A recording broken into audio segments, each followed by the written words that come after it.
Hello everyone, and welcome to the Ben 10 What Ifs. So we are back with an interesting movie on what if Ben 10 awakened the eternal Omnitrix and got Harem of Kai, Gwen and Charmcaster. But before we start, I just want to remind you to please subscribe to my channel and hit the like button if you enjoy my content. Let's start the story. Chapter 1. The Eternal Awakening. The desert night air carried a metallic tang that didn't belong. Ben Tennyson crouched behind a twisted formation of sandstone, moonlight casting his sharp features in silver and shadow. Years of constant battles had hardened the once carefree teenager into something else entirely, a man whose green eyes held both wisdom and wariness in equal measure. "I'm getting seriously weird energy readings," Ben whispered into his communicator. "Nothing like the usual plumber stuff." "Define weird," Rook's voice crackled back, distorted by some kind of interference. "Like someone's punching holes in reality," Ben replied, adjusting the scanner on his wrist. The device wasn't part of the Omnitrix, that was Blukik and Dryba's latest creation, designed to detect dimensional anomalies after the Contumelia incident. Tonight, it was practically vibrating off his arm. The coordinates had led him to this remote stretch of Nevada desert, miles from civilization. Normally, he'd have backup. But with Gwen finishing her master's thesis at Oxford and Kevin handling an off-world assignment, Ben had only himself to rely on. A flash of light erupted from behind a distant dune, followed by a sound like tearing fabric. Ben's muscles tensed, ready for action, but he forced himself to wait. Rushing in had cost him too many times before.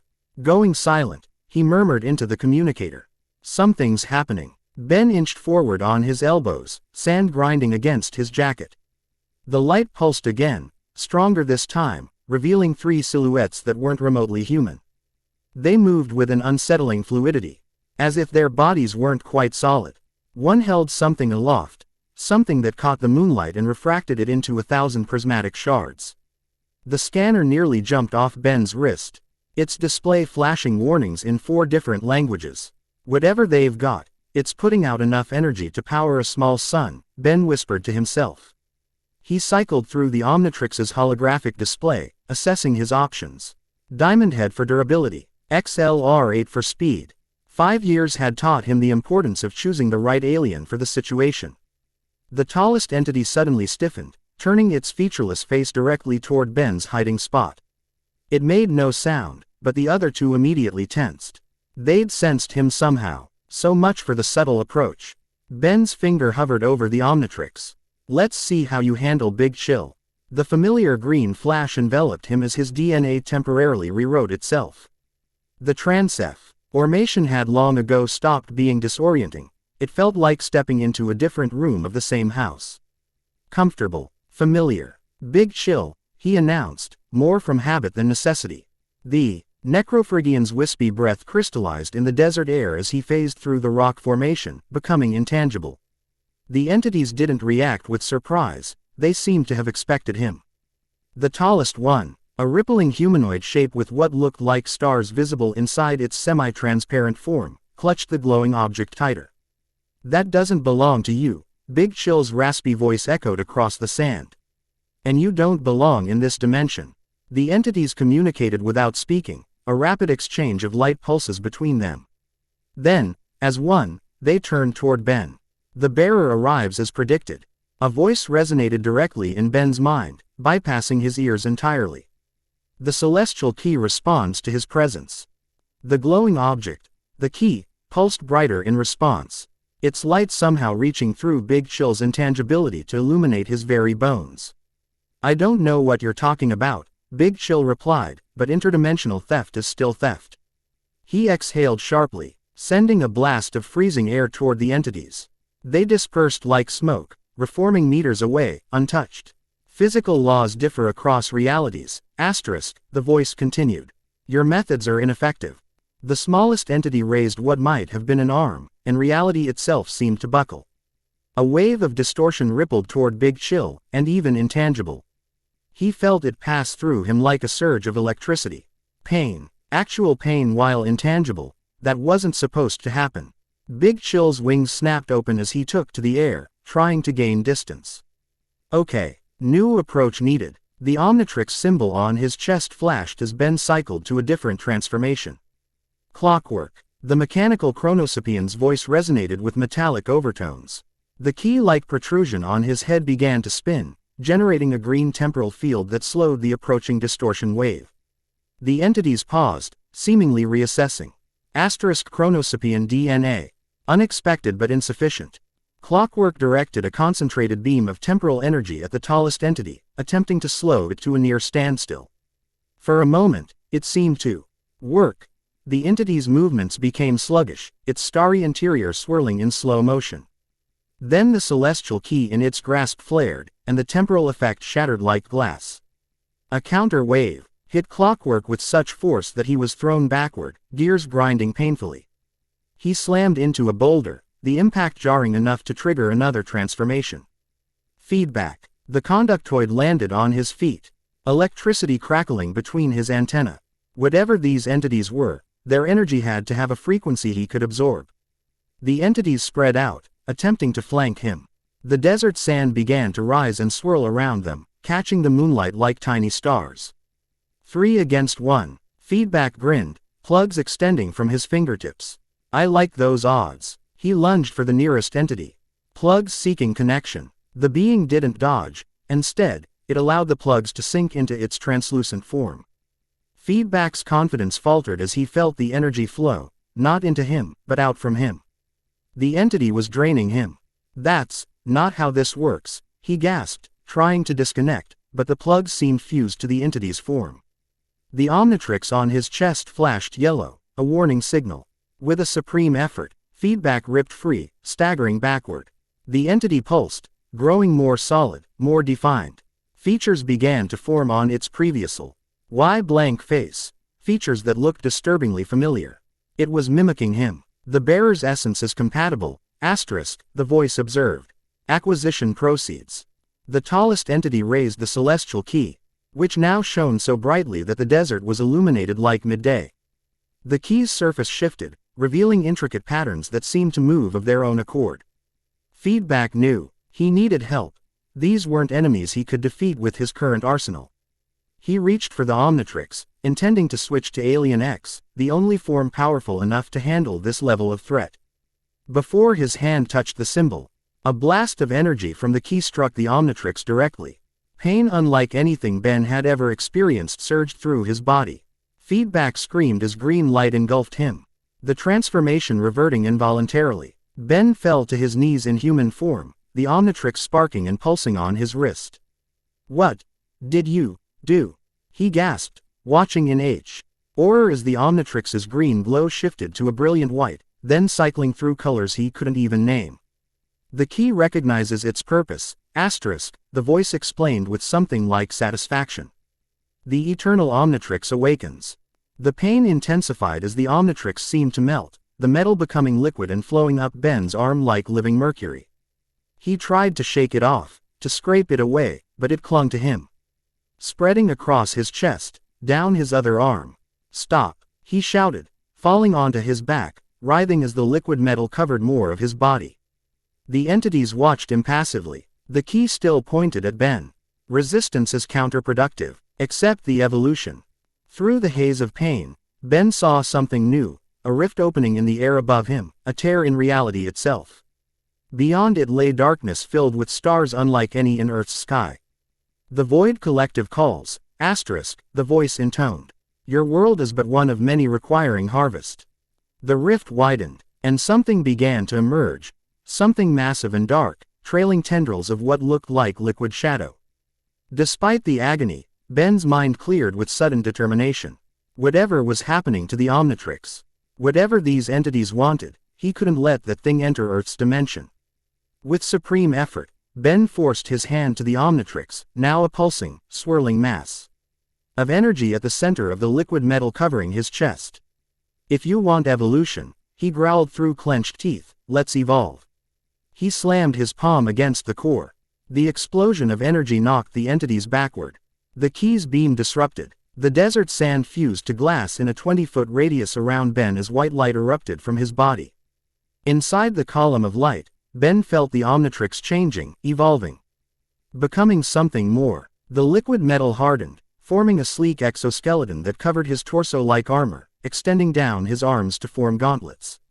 The Omnitrix symbol at the center of his chest was no longer a simple hourglass. It was a complex, multi-dimensional pattern that seemed to shift when viewed from different angles. Knowledge flooded his mind. New aliens, new combinations, new capabilities he'd never imagined. The pain vanished, replaced by a surge of power that felt both familiar and entirely new. When the light faded, Ben stood transformed, not into any alien form, but into something between human and other. The armor gleamed with iridescent patterns that shifted like oil on water. His eyes glowed with the same energy, and when he spoke, his voice resonated with harmonic overtones. "I don't know what this is," he said, looking down at his transformed self, "but I'm pretty sure you just made a huge mistake." The entities retreated a step. The key's light dimming. Unexpected integration. The bearer's willpower exceeds parameters. The rift above continued to widen, the massive shape pushing through like a birth in reverse. Tendrils of darkness reached toward the desert floor. Ben raised his hand instinctively, and the gauntlet responded. A beam of concentrated energy shot upward, striking the emerging entity. It recoiled with a soundless scream that nevertheless reverberated in Ben's mind. "Let me show you what the eternal Omnitrix can do," Ben declared, sudden knowledge guiding his actions. He slammed his fists together, and the symbol on his chest pulsed. The armor shifted, incorporating elements of multiple alien forms simultaneously. Diamondhead's crystalline structure reinforced the plating Heat Blast's flames erupted along the seams. Kinesolaran velocity enhancements integrated with the legs, and Petrosipian shards formed along the forearms. It wasn't transformation, it was synthesis. The entity holding the key made a motion like throwing, and the key itself shot toward the rift. Ben moved with impossible speed, intercepting it midair. The moment his hand closed around the artifact, a shock wave pulsed outward, knocking the entities to the ground. The key burned in Ben's grip, not with heat but with raw potential. Instinctively, he knew what to do. He pressed it against the symbol on his chest, and the key dissolved, absorbed into the Omnitrix itself. The rift above began to collapse, the massive entity howling in silent rage as it was pulled back through. The three entities on the ground flickered like bad television reception.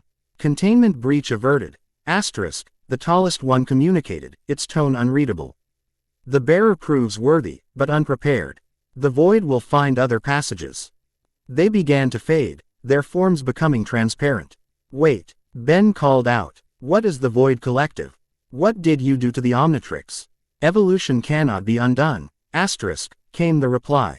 "The eternal Omnitrix has awakened. Prepare, bearer. The harvest approaches." With that cryptic warning, the entities vanished entirely, leaving Ben alone in the glass-floored crater.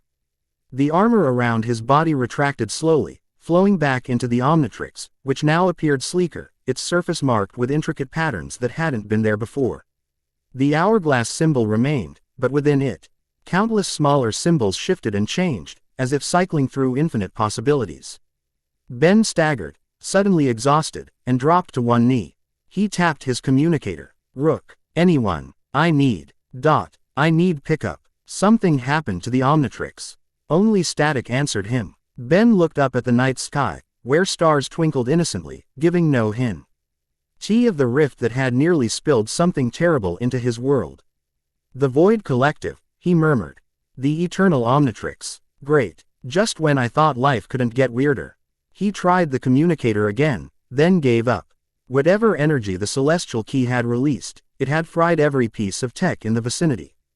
Ben began the long walk back toward civilization, unaware that every step was being tracked by multiple interested parties, some familiar, some entirely unknown. Kai Green brushed sand from the ancient tablet, her fingers tracing glyphs that hadn't been exposed to air in over 5,000 years. The excavation site in Egypt's Valley of the Kings had yielded unexpected findings, evidence that aliens had visited Earth far earlier than previously thought. "Dr. Green," her assistant called, approaching with a satellite phone. "Priority call from headquarters." Kai frowned. She'd explicitly asked not to be disturbed unless it was an emergency. Years of painstaking work had finally led to this chamber, and she wasn't about to leave for anything less than a global crisis. This better be good, she muttered, taking the phone. Green here. The voice on the other end belonged to Dr. Howell, the Archaeological Foundation's director. Kai, we're picking up energy signatures identical to those in Morocco last year. Kai's irritation vanished. She glanced at the tablet she'd been translating, the one that mentioned keys to the celestial gates and vessels of transformation. Where? She demanded, already mental calculating what she would need to pack. Nevada desert. And Kai. Tennyson's involved. Her hand tightened on the phone. Ben. Energy readings suggest Omnitrix activity, but different. Stronger. Our satellites registered a dimensional disturbance before going offline. 5 years. It had been 5 years since she'd seen Ben Tennyson. They'd parted on uncertain terms after the Reuters incident, her pursuing her archaeological career. Him continuing his work as a plumber. Occasional messages, a birthday call here and there, but nothing substantial. And now this. The tablet translations, Kai said, mind racing.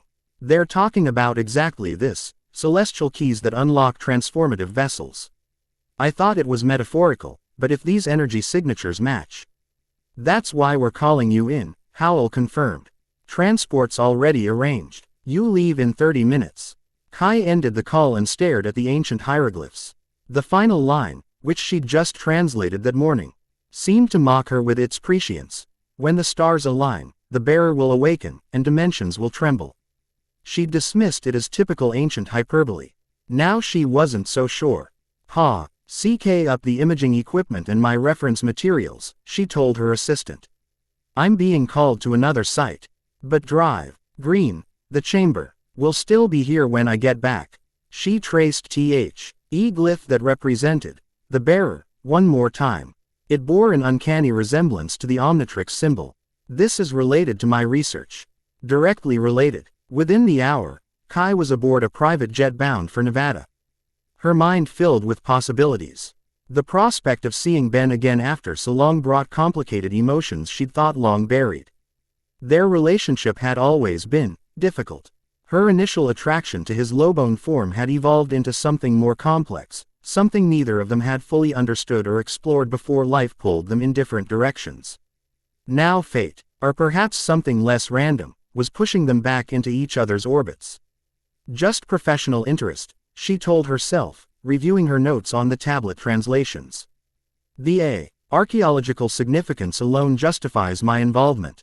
But as the plane crossed the Atlantic, Kai found herself wondering if Ben had changed as much as she had over the years. The impulsive teenager had shown glimpses of the man he could become, strategic when necessary, compassionate always, with an inner strength that had nothing to do with the Omnitrix. Focus. Green, she muttered. Ancient alien artifacts first, complicated relationships second. The tablet in her lap seemed to pulse with hidden meaning, its secrets only partly revealed. Whatever was happening in Nevada, Kai was certain it was just the beginning of something much bigger. And despite her protests to the contrary, she couldn't deny the quickening of her pulse at the thought of facing it alongside Ben Tennyson once again. The plumber base hidden beneath Bellwood had never seemed so inadequate. Ben paced the medical bay, ignoring the scanning beams passing over his body for the 5th time. Run it again, Magister Tennyson ordered, his normally jovial expression replaced by deep concern. Grandfather, we've already. Again, Max insisted. The technician nodded, resetting the equipment. Ben sighed but didn't protest. Ever since he'd been extracted from the desert 3 days ago, he'd been poked, prodded, and analyzed without any conclusive results. The Omnitrix had reverted to its normal appearance after the encounter. But occasional pulses of unfamiliar energy could be detected emanating from it. More concerning were the blackouts Ben had experienced, moments where he lost consciousness. Only to wake minutes later with the Omnitrix displaying alien combinations that shouldn't exist. Whatever those entities did, Ben said, watching the scanners make another pass, it's still happening. The Omnitrix is evolving. Which is exactly why we need to understand it, Max replied, studying the readings. Azimuth hasn't responded to our communications, and without him. He left the thought unfinished. Without Azimuth, creator of the Omnitrix, they were effectively flying blind. I feel fine, Ben insisted. Better than fine, actually. It's like I can sense more of what the Omnitrix is capable of. Like it's opening doors in my mind. That's what worries me, Max said quietly. The scanner completed its cycle, results appearing on the holographic display. The technician frowned. Still inconclusive, sir. The Omnitrix's energy signature is fluctuating in patterns we can't predict. Max rubbed his temples. All right, let's take a break. Ben, get some rest. We'll reconvene in. The alarm cut him off. A pulsing red light accompanied by a 3-tone alert that indicated a high-level security breach. Now what? Ben muttered, already moving toward the door. Max's communicator beeped. Tennyson, sir. Rook's voice came through clearly. We have an unauthorized access at the main entrance.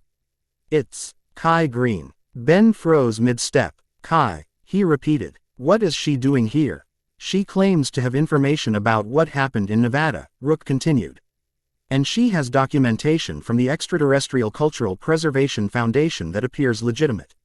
Max and Ben exchanged glances. Bring her to conference room 3, Max decided. Full security protocols. Yes, Magister. The communication ended, leaving a tense silence in the medical bay. Kai, Ben said again. A complex mixture of emotions in his voice. It's been years, which makes her timing very interesting, Max noted, watching his grandson carefully. The incident happens, and 3 days later, an archaeologist specializing in alien artifacts shows up at our doorstep. You can't think she's involved, Ben protested. Kai's dedicated her life to preserving alien cultural heritage, not stealing it. People change, Ben. You of all people should know that. Ben's expression hardened slightly. Not that much, not Kai. Max didn't argue further, simply gesturing toward the door. Let's find out what she knows. The walk to conference room 3 felt longer than usual. Ben's mind raced with memories of his last encounter with Kai, the awkward goodbye, the prom. Iz's to stay in touch that had gradually faded into occasional messages and eventually silence. He'd followed her career from a distance, noted her rising prominence in the archaeological community, her groundbreaking work in integrating alien cultural artifacts into Earth's historical record. And now, after all this time, she appears right when the Omnitrix undergoes this mysterious transformation. Max was right, the timing couldn't be coincidence. The conference room door slid open, revealing Rook standing guard and Kai seated at the table, a collection of tablets and scanning equipment spread before her. She looked up as they entered, and for a moment, Ben felt like the awkward teenager he'd once been, tongue-tied and uncertain. Kai had changed. The girl he'd known had become a woman, and whose confidence was evident in her posture, her measured gaze, the economical grace of her movements as she stood. Her hair was shorter now, practical, with a single braid adorned with what looked like Navajo beads. Her skin was sun-darkened from years of fieldwork, and a thin scar traced her left jawline, a story Ben didn't know. Ben, she said simply, her voice deeper than he remembered. You look different. 5 years will do that, he replied, finding his voice. You too. An awkward silence stretched between them until Max cleared his throat.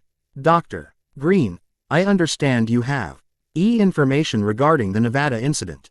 Kai's eyes remained on Ben for a moment longer before shifting to Max. Yes. 3 days ago, my team detected energy signatures consistent with dimensional breach technology. The same signatures we've been tracking for the past 18 months across multiple archaeological sites. She activated a holographic display from one of her devices, showing a map with pulsing dots scattered across the globe. Morocco, Peru, Cambodia, Egypt, all sites with ancient references to something called the Celestial Keys. Artifacts of immense power that supposedly unlock doorways between dimensions. Quote, Ben's pulse quickened. A key, that's what those entities had. They called it the Celestial Key. Kai's eyes widened slightly. You saw it. Can you describe it? It was about this big. Ben indicated with his hands, crystalline structure, pulsing with light. It seemed to respond to the Omnitrix somehow. Kai quickly shuffled through her tablets, finding one with glyphs etched into its surface. She held it up, pointing to a symbol. Like this. The symbol depicted a crystalline object remarkably similar to what Ben had seen in the desert. That's it, he confirmed, leaning closer to examine the tablet. Where did you find this? Sealed chamber, Valley of the Kings. Carbon dated to approximately 5000 BCE, but the material isn't terrestrial. It's composed of an alloy we've never seen before. Kai traced the glyphs with her finger. The inscription speaks of the bearer, who would one day unite with a celestial key to become a bridge between dimensions. She looked up at Ben. I think it's talking about you, Ben. About the Omnitrix. Max folded his arms. That's a leap. Drive. Green. These inscriptions are thousands of years old. The Omnitrix has only existed for a fraction of that time. But the concept it represents, the ability to transform, to take on characteristics of other species, that's been prophesied in multiple ancient cultures. Kai pulled out another tablet. The Mayans called it the skin walker of the stars. The Sumerians referred to the vessel of 10,000 forms, always with the same symbol, S. He pointed to a glyph that unmistakably resembled the Omnitrix's hourglass shape. Ben unconsciously touched the device on his wrist. So what happened in Nevada was prophesied. Or planned, Max interjected. This could be manipulation, not prophecy. Someone or something wanted the Omnitrix to evolve this way. Kai nodded slowly. That's possible. The tablets also mention entities called void collectors who seek to harvest dimensional energy. They're described as starry forms without faces. That's exactly what they looked like, Ben confirmed, a chill running down his spine. They said something about a harvest approaching. The final passage I translated speaks of a great harvest that will consume worlds unless the bearer learns to master the eternal vessel. Kai's expression was grave. I believe the eternal vessel is what your Omnitrix is becoming. The conference room fell silent as the implications sank in. Why didn't you contact us sooner? Max finally asked. If you've been tracking these energy signatures for 18 months. Kai met his gaze evenly. The plumbers aren't exactly forthcoming with archaeologists, Magister Tennyson. My requests for information have been consistently denied or buried in bureaucracy. It wasn't until the Nevada incident that the energy spike was large enough to confirm my theories. And what exactly are your theories? Rook inquired, speaking for the first time since the meeting began. Kai took a deep breath. I believe an interdimensional invasion is being prepared. These void collectors have been scouting our world for weaknesses, using the ancient sites as focal points for their energy detection. What happened in Nevada was likely their first attempt to open a stable portal. And what does all this have to do with the Omnitrix? Ben asked, though he suspected the answer. The tablets suggest the bearer, you, is the only one who can close the dimensional rifts permanently. Kai looked directly at Ben. The eternal vessel doesn't just transform the user, it transforms reality itself. The Omnitrix chose that moment to pulse with white light, causing everyone to tense. Ben gasped as a surge of energy ran up his arm, images flooding his mind. Star systems he'd never seen, creatures beyond description, dimensions folding in on themselves like origami. Ben. Max moved to his grandson's side as Ben gripped the edge of the table. I'm fine, Ben managed, though his voice strained. It's showing me things, places. I think it's trying to communicate. Kai approached cautiously, her scanner directed at the Omnitrix. The energy patterns are shifting. It's almost like it's responding to our conversation. It understands, Ben said with sudden certainty. The Omnitrix, the eternal Omnitrix, it's aware of what we're discussing. That's impossible, Rook protested. The Omnitrix is a device, not a sentient being. Maybe it wasn't before, Ben countered, the glow fading from the Omnitrix. But it is now, or becoming one. I can feel it. Max's expression darkened with concern. All the more reason to contact Azimuth. If the Omnitrix is evolving toward sentience, there may not be time. Kai interjected. According to the tablets, the harvest begins when the seventh seal breaks. I believe the Nevada incident was the sixth. How can you be sure? Rook questioned. Kai pulled up another holographic display, this one showing energy readings from each of the sites she'd mentioned. Each dimensional disturbance has been stronger than the last, following a logarithmic progression. If the pattern holds, the seventh will be exponentially more powerful, enough to maintain a stable rift between dimensions. And let the void collective through, Ben finished. The implications dawning on him. We need to predict where it will happen. Already working on it, Kai replied, manipulating the hologram to show a probability map. Based on the previous locations and energy patterns, I've narrowed it down to 3 possible sites. The map highlighted 3 locations: Stonehenge in England, Uluru in Australia, and Mount Shasta in California. All places with significant mystical significance in local traditions, Kai explained. All associated with ancient stories of beings who could change their form. Mount Shasta is closest, Max noted. Quote, "We can have a team there within the hour." No. Ben's voice was firm, drawing everyone's attention. "We need to check all 3 simultaneously. If we guess wrong, we don't have the resources to monitor all 3 effectively." Rook pointed out, "We do if I split up." Ben raised his wrist, the Omnitrix gleaming. I think I can be in multiple places at once now." Max shook his head. "Absolutely not. We have no idea what the eternal Omnitrix is capable of. Using untested functions could be catastrophic. What choice do we have?" Ben challenged. "Wait for the Void Collective to open a permanent rift. Hope we guess the right location. This is what the Omnitrix evolved for." "You can't know that," Max argued. "Actually," Kai interrupted, "the tablets are quite specific abo. The bearer's abilities after uniting with a celestial key. One passage speaks of dividing essence across realms to guard multiple gates simultaneously." She locked eyes with Ben. "I think he's right. The eternal Omnitrix is designed for exactly this purpose." The tension in the room was palpable as Max considered their options. Finally, he sighed. 3 teams, he decided. Ben takes Street 1 Henge. It's the most remote and likely has the weakest plumber presence. Rook leads the Australia team. I'll oversee Mount Shasta personally. "And me?" Kai asked. "You stay here," Max stated firmly. "This is a plumber operation now." Quote, Kai's expression hardened. "With all due respect, Magister, I've spent years studying these artifacts. I can read the glyphs directly. If there are instructions or warnings at these sites, you need me." "She's right," Ben said before Max could object further. "Kai comes with me to Stonehenge." The unspoken history between them hung in the air, but Ben's tone left no room for argument. After a moment, Max nodded reluctantly. "Fine, but standard protocols apply. Dr. Green is a civilian consultant, not field personnel." "Understood," Ben agreed, though the glance he shared with Kai suggested otherwise. As the meeting broke up to prepare for the mission, Ben found himself alone with Kai for the first time in 5 years. The conference room suddenly felt too small, too intimate. "So," he began awkwardly, "archaeologist to the aliens. You made it happen. And you?" she replied, gathering her tablets, still saving the universe on a regular basis. Some things don't change, but they had changed. Both of them. The distance between them now wasn't just the years, it was the people they'd become in that time. "Why didn't you call?" Ben asked suddenly, the question escaping before he could consider it. "When you started finding these tablets, these prophecies about the bearer. You must have known it could be about me."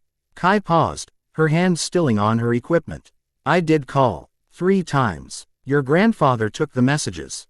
Ben's expression darkened. "He never told me. Probably thought he was protecting you," Kai said, though. Her tone suggested she disagreed with that assessment. "Or maybe he didn't believe me." The plumbers tend to dismiss archaeological evidence as superstition.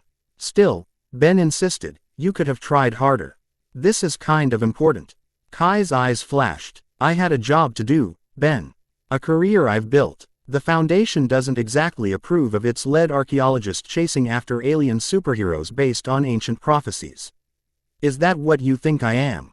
An alien superhero?" "I don't know what you are anymore," she admitted, her voice softening slightly. 5 years is a long time. The honest vulnerability in her admission caught Ben off guard. For a moment, he glimpsed the Kai he'd known, direct, uncompromising, but sincere. "I guess we'll have time to catch up at Stonehenge," he offered. Trying to lighten the mood. "Assuming we're not too busy preventing an interdimensional invasion," she replied dryly, but the corner of her mouth twitched in what might have been the beginning of a smile. "Please," Ben scoffed with affected confidence, tapping the Omnitrix. "Interdimensional invasions before breakfast, universe-ending catastrophes by lunch. It's Tuesday." This time Kai did smile, albeit briefly. "Some things really don't change." But as they prepared to leave, both were acutely aware of how much had changed, and how much more was about to. The stand. Stones of Stonehenge cast long shadows in the setting sun as Ben and Kai approached the ancient site.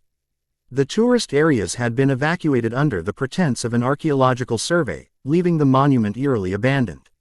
Energy readings are minimal, Kai noted, checking her scanner. No sign of dimensional disturbance yet. Ben nodded, his senses hyperaware. The Omnitrix had been unusually quiet during the flight, but he could feel something building within it, a tension, like the moment before lightning strikes. I don't think it will happen here, he said quietly. The Omnitrix would be reacting more strongly. Kai glanced at him. You're communicating with it now. Not exactly. It's more like impressions. Feelings. Ben struggled to explain the connection that had been growing stronger since Nevada. It's hard to put into words. Try, Kai encouraged, her professional curiosity evident. This could be important. Ben sighed, gathering his thoughts. It's like, have you ever had a dream where you knew what was happening without being told? Where understanding just comes to you. That's what it's like. Knowledge without learning. He touched the Omnitrix absently. I think the celestial key wasn't just an artifact.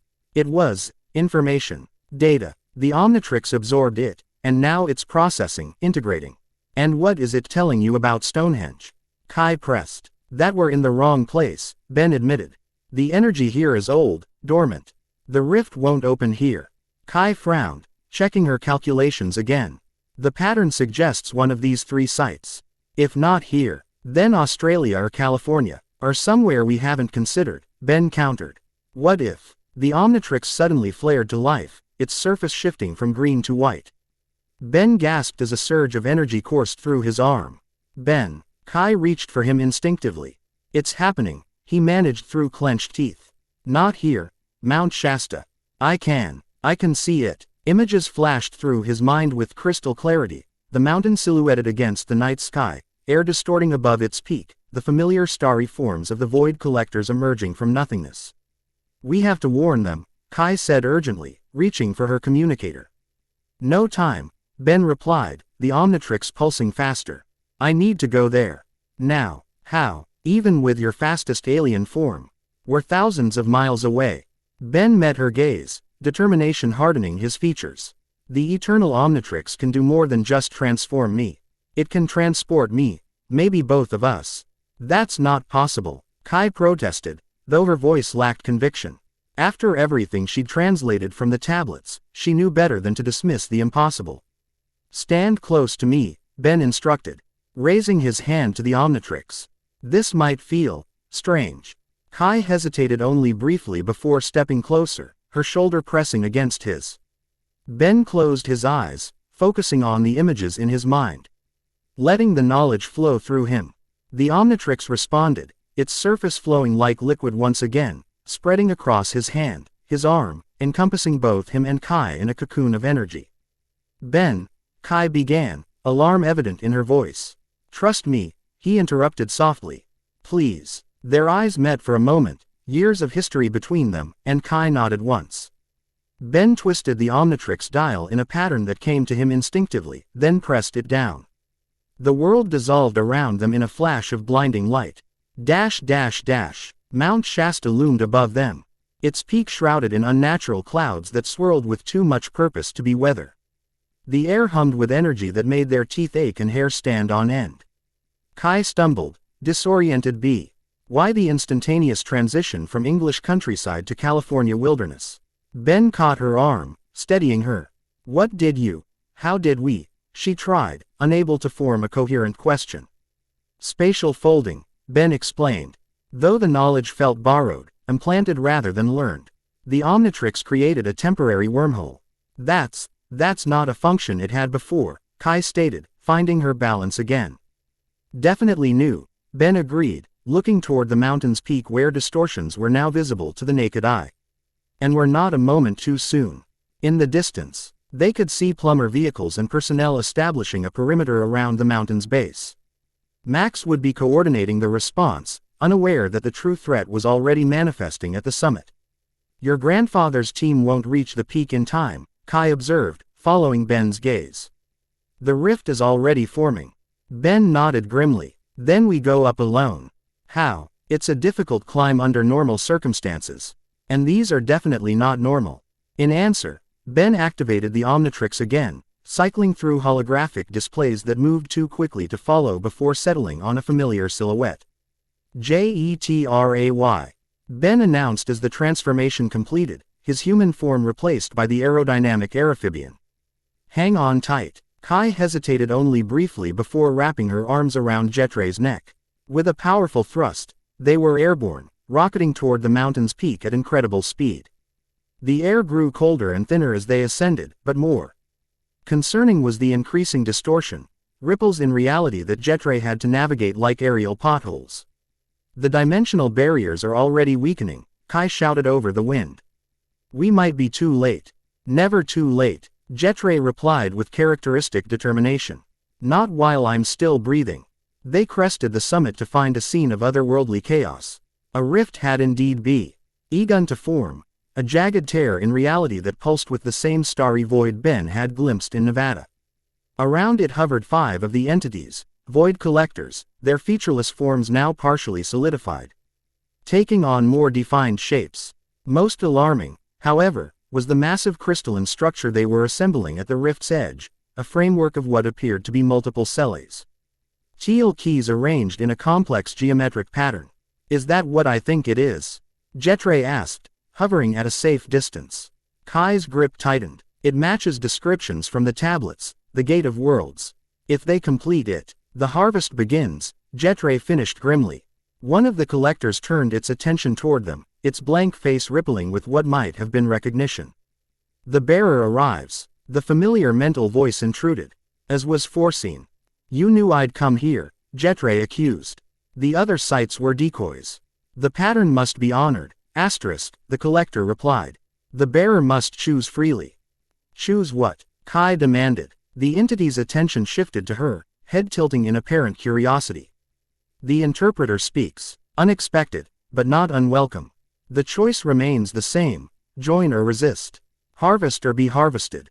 Jetray set Kai down on a relatively stable section of rock before landing beside her, transforming back to human form. I've never been big on being harvested, Ben said, the Omnitrix already cycling through options. And I'm definitely not joining whatever cosmic horror show you've got planned. Defiance as anticipated, the collector acknowledged. The test continues. Without warning, the 5 entities surrounded the crystalline framework, channeling energy into it. The rift widened dramatically, the tear in reality expanding to reveal the void beyond, a space filled with what looked like thousands of suspended worlds, each encased in a crystalline shell. Harvested dimensions, Kai whispered in horror. They've done this before, many times, and they're not doing it again, Ben declared, the Omnitrix pulsing in response to his determination. Not to our world. He raised his hand to activate the transformation. But before he could select an alien form, the Omnitrix flared with brilliant light, spreading across his body as it had in Nevada. The armor formed again, covering him, in iridescent plating that shifted with impossible colors. This time, however, the transformation didn't stop there. The armor expanded, grew, reshaped itself into something that resembled atomics but with elements of multiple alien forms integrated seamlessly. The Omnitrix symbol at the center of his chest pulsed with energy that flowed through patterns etched into the armor's surface. Whoa, N's voice resonated with harmonic overtones. This is different. The collectors paused in their work, all attention focused on him. The eternal Omnitrix manifests, one observed. The choice approaches finality. Ben raised his hands, finding they emitted the same energy that coursed through his armor. I choose to stop you, he stated simply, directing a blast toward the crystalline framework. The energy struck its target, but instead of destroying the structure, it was absorbed, the framework glowing brighter. Your essence feeds the gate, the collector explained. Resistance accelerates the process. Kai scrambled over the rocks toward Ben, her scanner directed at the framework. It's converting your energy. Ben, stop. Ben ceased the attack, frustration evident despite his transformed appearance. Then how do I fight them? Kai studied her readings, mind racing. The tablets mentioned a seal, something that could close rifts permanently. If the eternal Omnitrix absorbed the celestial key, then I should be able to create a seal, Ben finished, the knowledge suddenly accessible, as if her words had unlocked a door in his mind. He focused on the Omnitrix symbol on his chest, directing his thoughts inward rather than outward. The response was immediate. The symbol expanded, projecting a holographic pattern of interlocking circles and lines that hung in the air before him. The Seal of Worlds, asterisk, the collectors intoned in unison, their forms rippling with what might have been alarm. The bearer unveils the countermeasure. Is that what this is? Ben asked, studying the complex pattern. A countermeasure. It matches the final glyph on the tablet, Kai confirmed, her expression a mixture of awe and scholarly excitement despite the danger. The one that was incomplete, missing pieces. The holographic pattern indeed had gaps, sections where the intricate design simply stopped, leaving open-ended lines and incomplete circles. How do I complete it? Ben asked urgently, as the rift continued to widen behind the collectors. I don't know, Kai admitted. The tablet was damaged. That information was lost. The collectors had resumed their work on the framework. The Gate of Worlds nearly complete. Beyond the rift, something massive stirred in the void, a presence so vast that even its partial emergence sent tremors through the mountain. We're out of time, Ben realized, the armor responding to his alarm by shifting, reinforcing itself. I need to figure this out now. He concentrated on the holographic pattern, willing the knowledge to come as it had before. The Omnitrix pulsed, but the pattern remained incomplete. It's not working, he growled in frustration. Kai moved closer, studying the pattern intently. The tablets described the seal as a collaboration, the bearer and the interpreter working in concert. She looked up at Ben, a realization dawning. I think we need to complete it together. How? I'm the interpreter. That's what the collector called me. My knowledge of the glyphs, combined with your connection to the eternal Omnitrix. She reached tentatively toward the holographic pattern. May I? Ben nodded, watching as Kai traced her fingers through the projection. Where she touched, the lines responded, glowing brighter. These symbols, she murmured, they're a language. I've seen fragments in different archaeological sites, but never the complete syntax.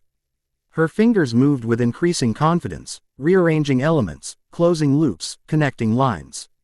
The pattern began to shift, to fill in gaps, becoming more complex yet somehow more coherent. It's working, Ben observed, feeling the Omnitrix respond to her adjustments. The collectors had noticed as well. Two broke away from the gate, moving toward Ben and Kai with purposeful speed. The collaboration must not complete, asterisk, they communicated. The harvest requires unobstructed transit.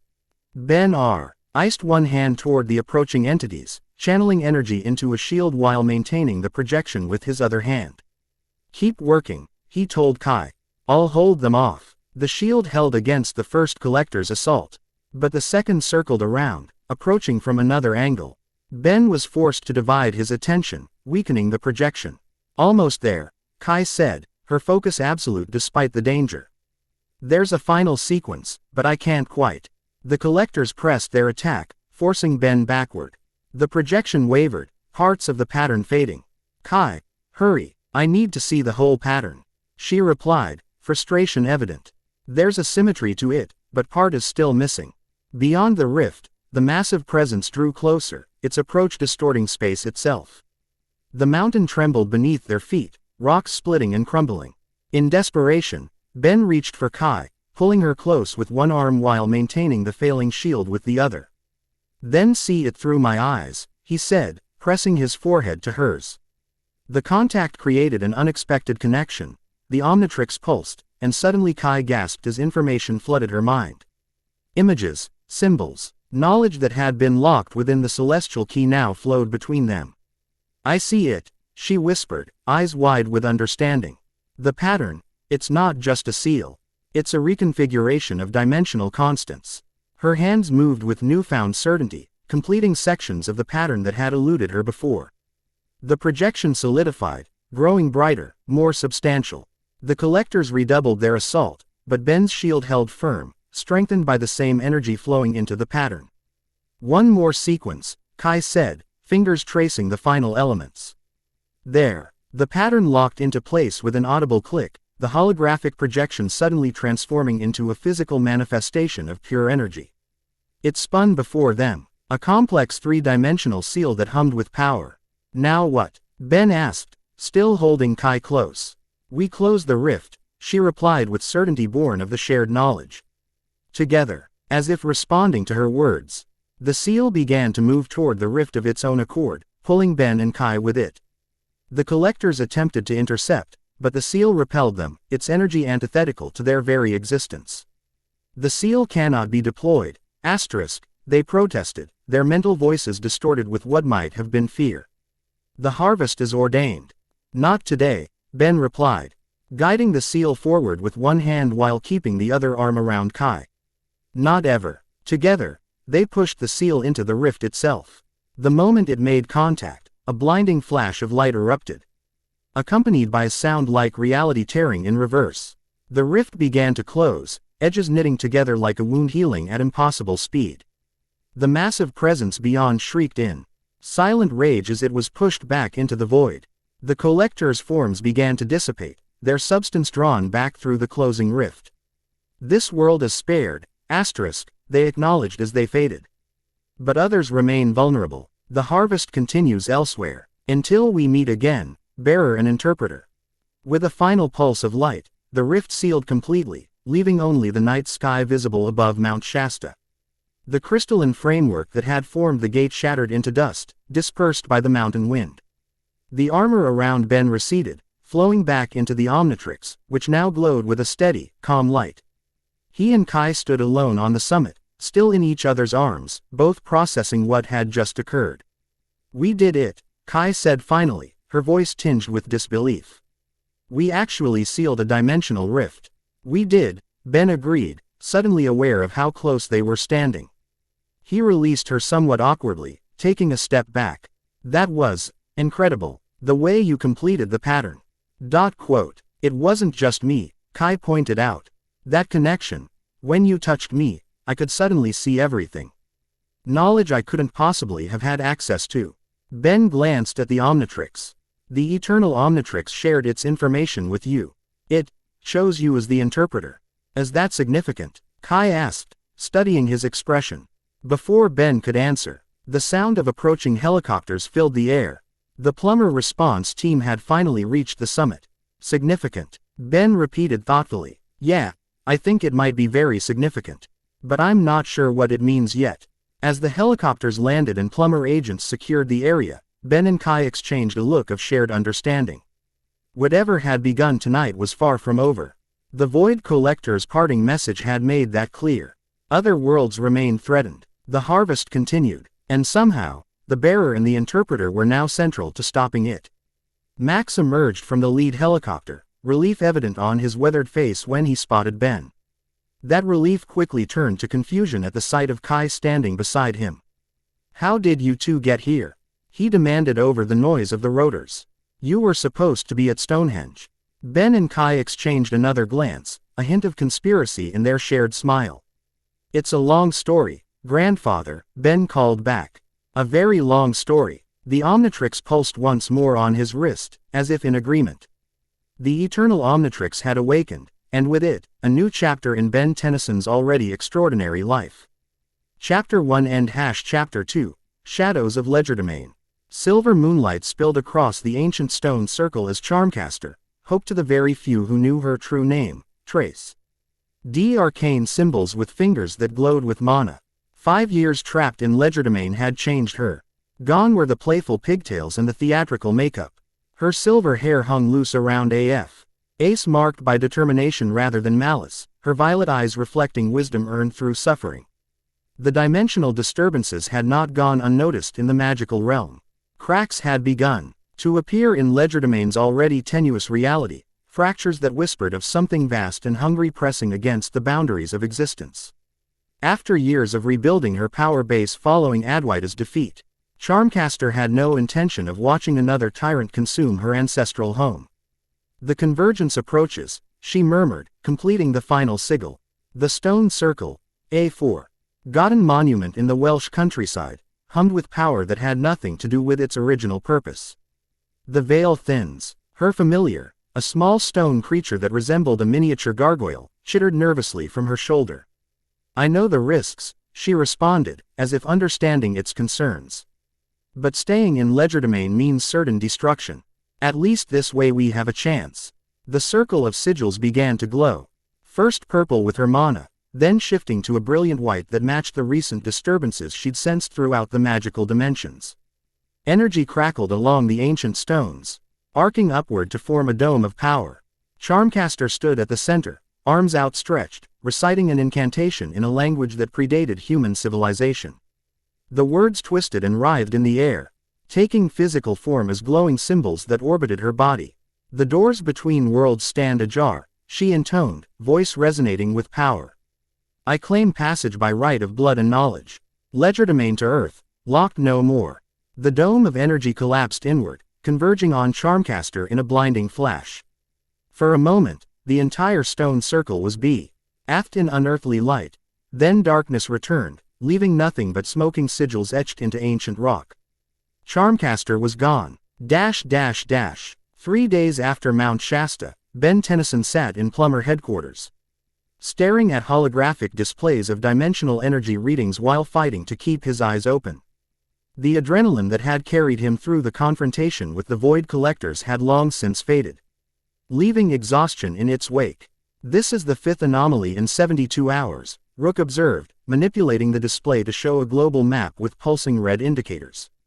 All following the same pattern of dimensional thinning, but none developing into full breaches. Ben rubbed his eyes. They're testing the boundaries, looking for weak spots after we closed their gate. An efficient strategy, Rook agreed. Force us to spread our resources thin by creating multiple potential incursion points. While we chase our tails, they find another way in, Ben concluded grimly. The Omnitrix had been quiet since Mount Shasta. No pulses of energy, no spontaneous transformations or visions. Its surface retained the more intricate patterning of the eternal Omnitrix, but otherwise, it appeared dormant.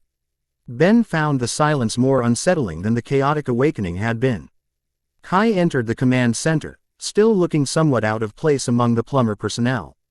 Despite the temporary credentials Max had reluctantly authorized, 3 days of intense debriefing and analysis had earned her a grudging respect from the organization, though suspicion lingered.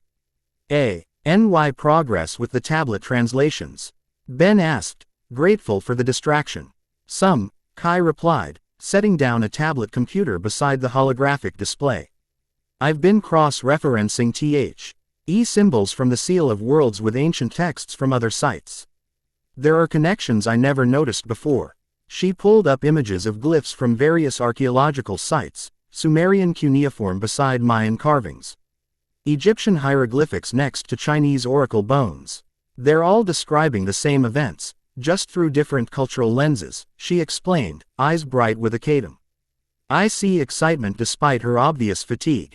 The Void Collectors have been visiting Earth for millennia, always following the same pattern. Scout, test, harvest, Ben summarized, recalling the knoll edge that had briefly flowed through him when the Eternal Omnitrix activated. What I don't understand is why they retreated so easily at Mount Shasta. They seemed almost prepared for us to use the seal.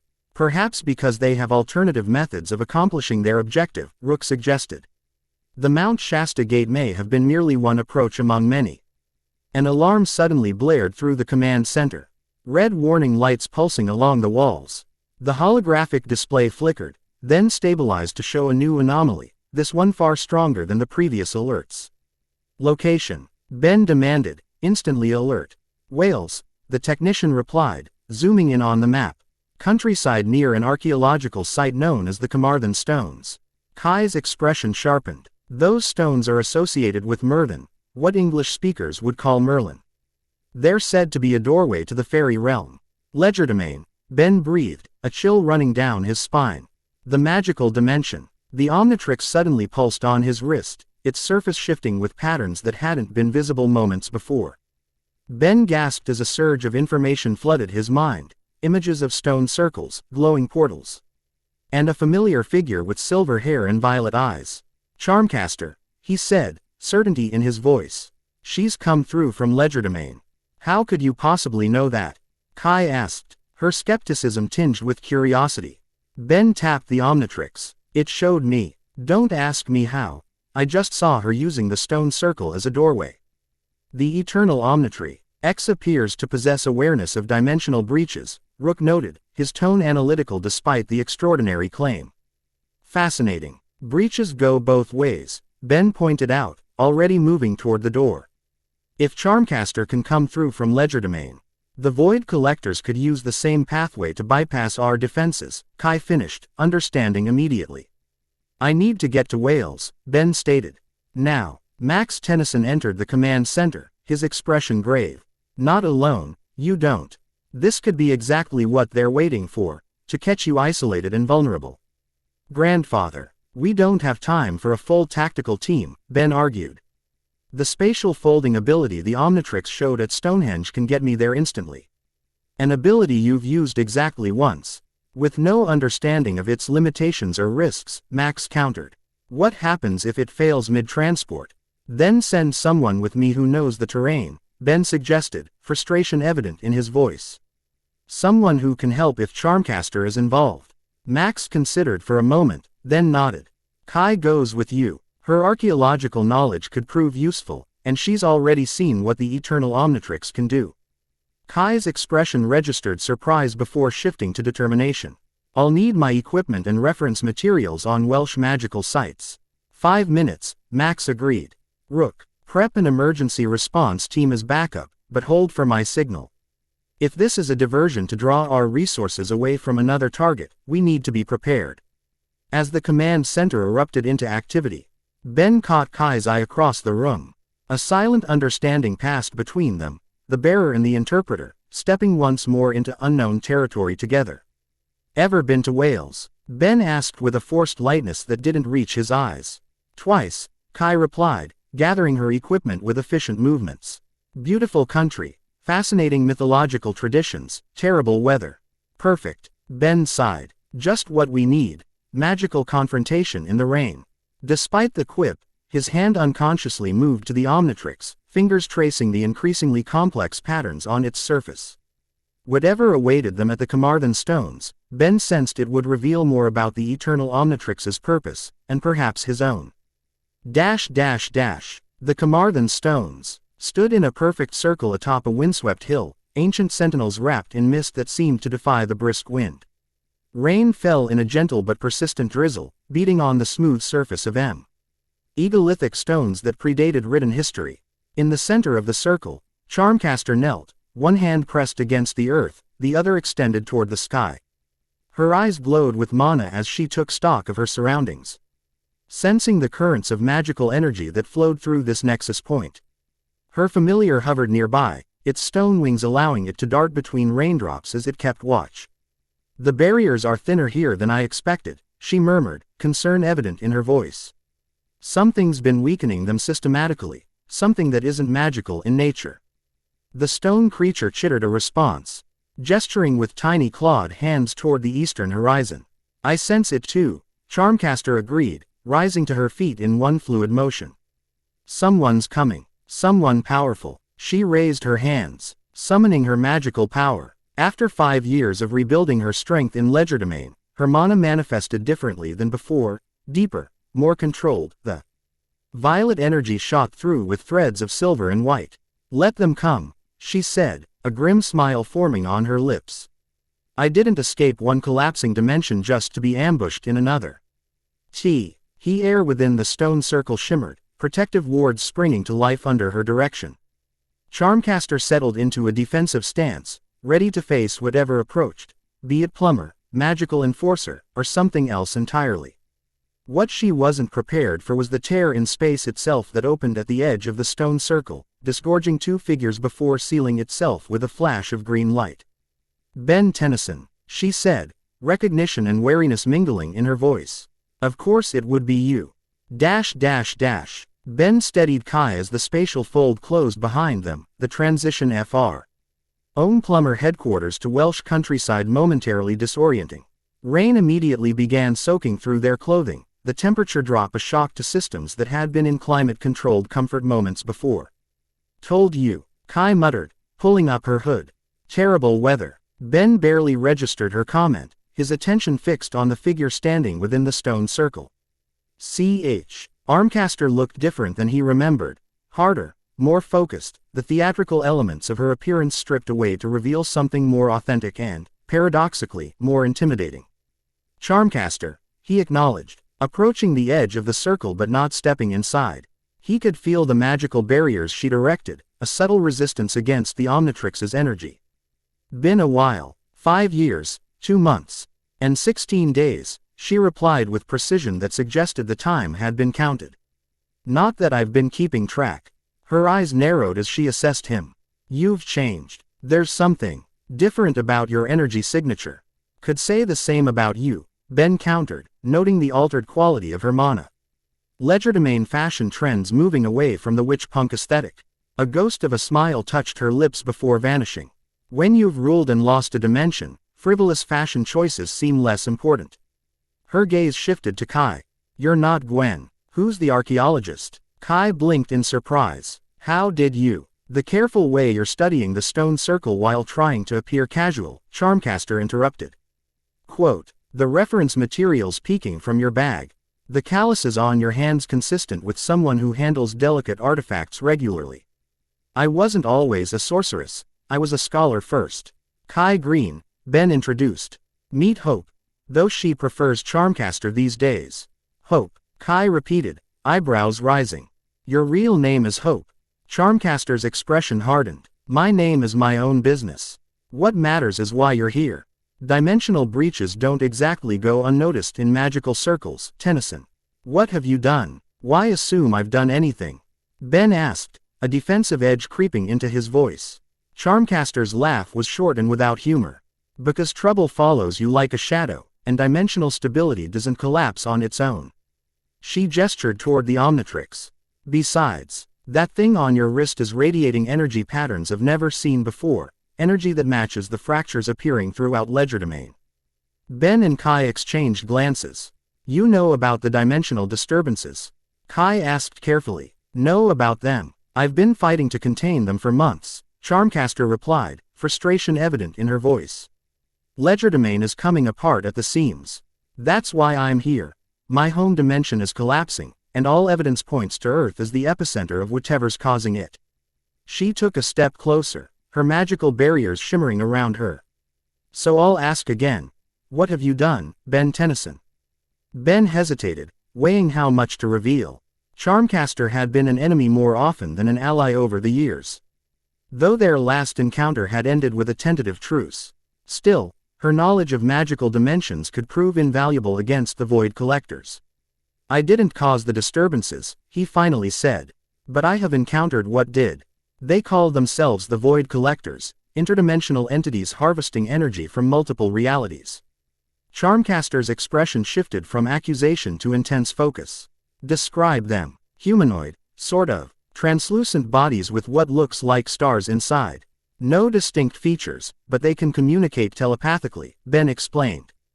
They were using something called a celestial key to open rifts between dimensions.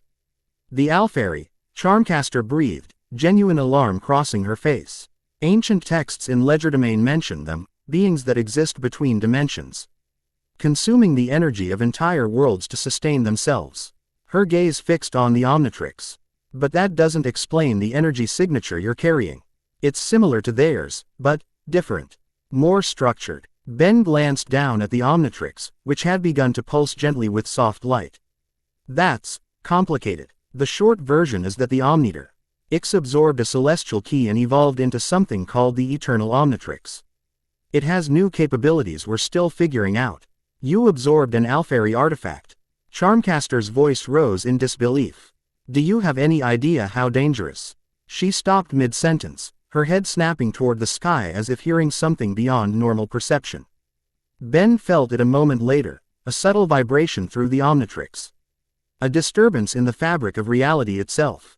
They're coming, Charmcaster and Ben said in perfect unison.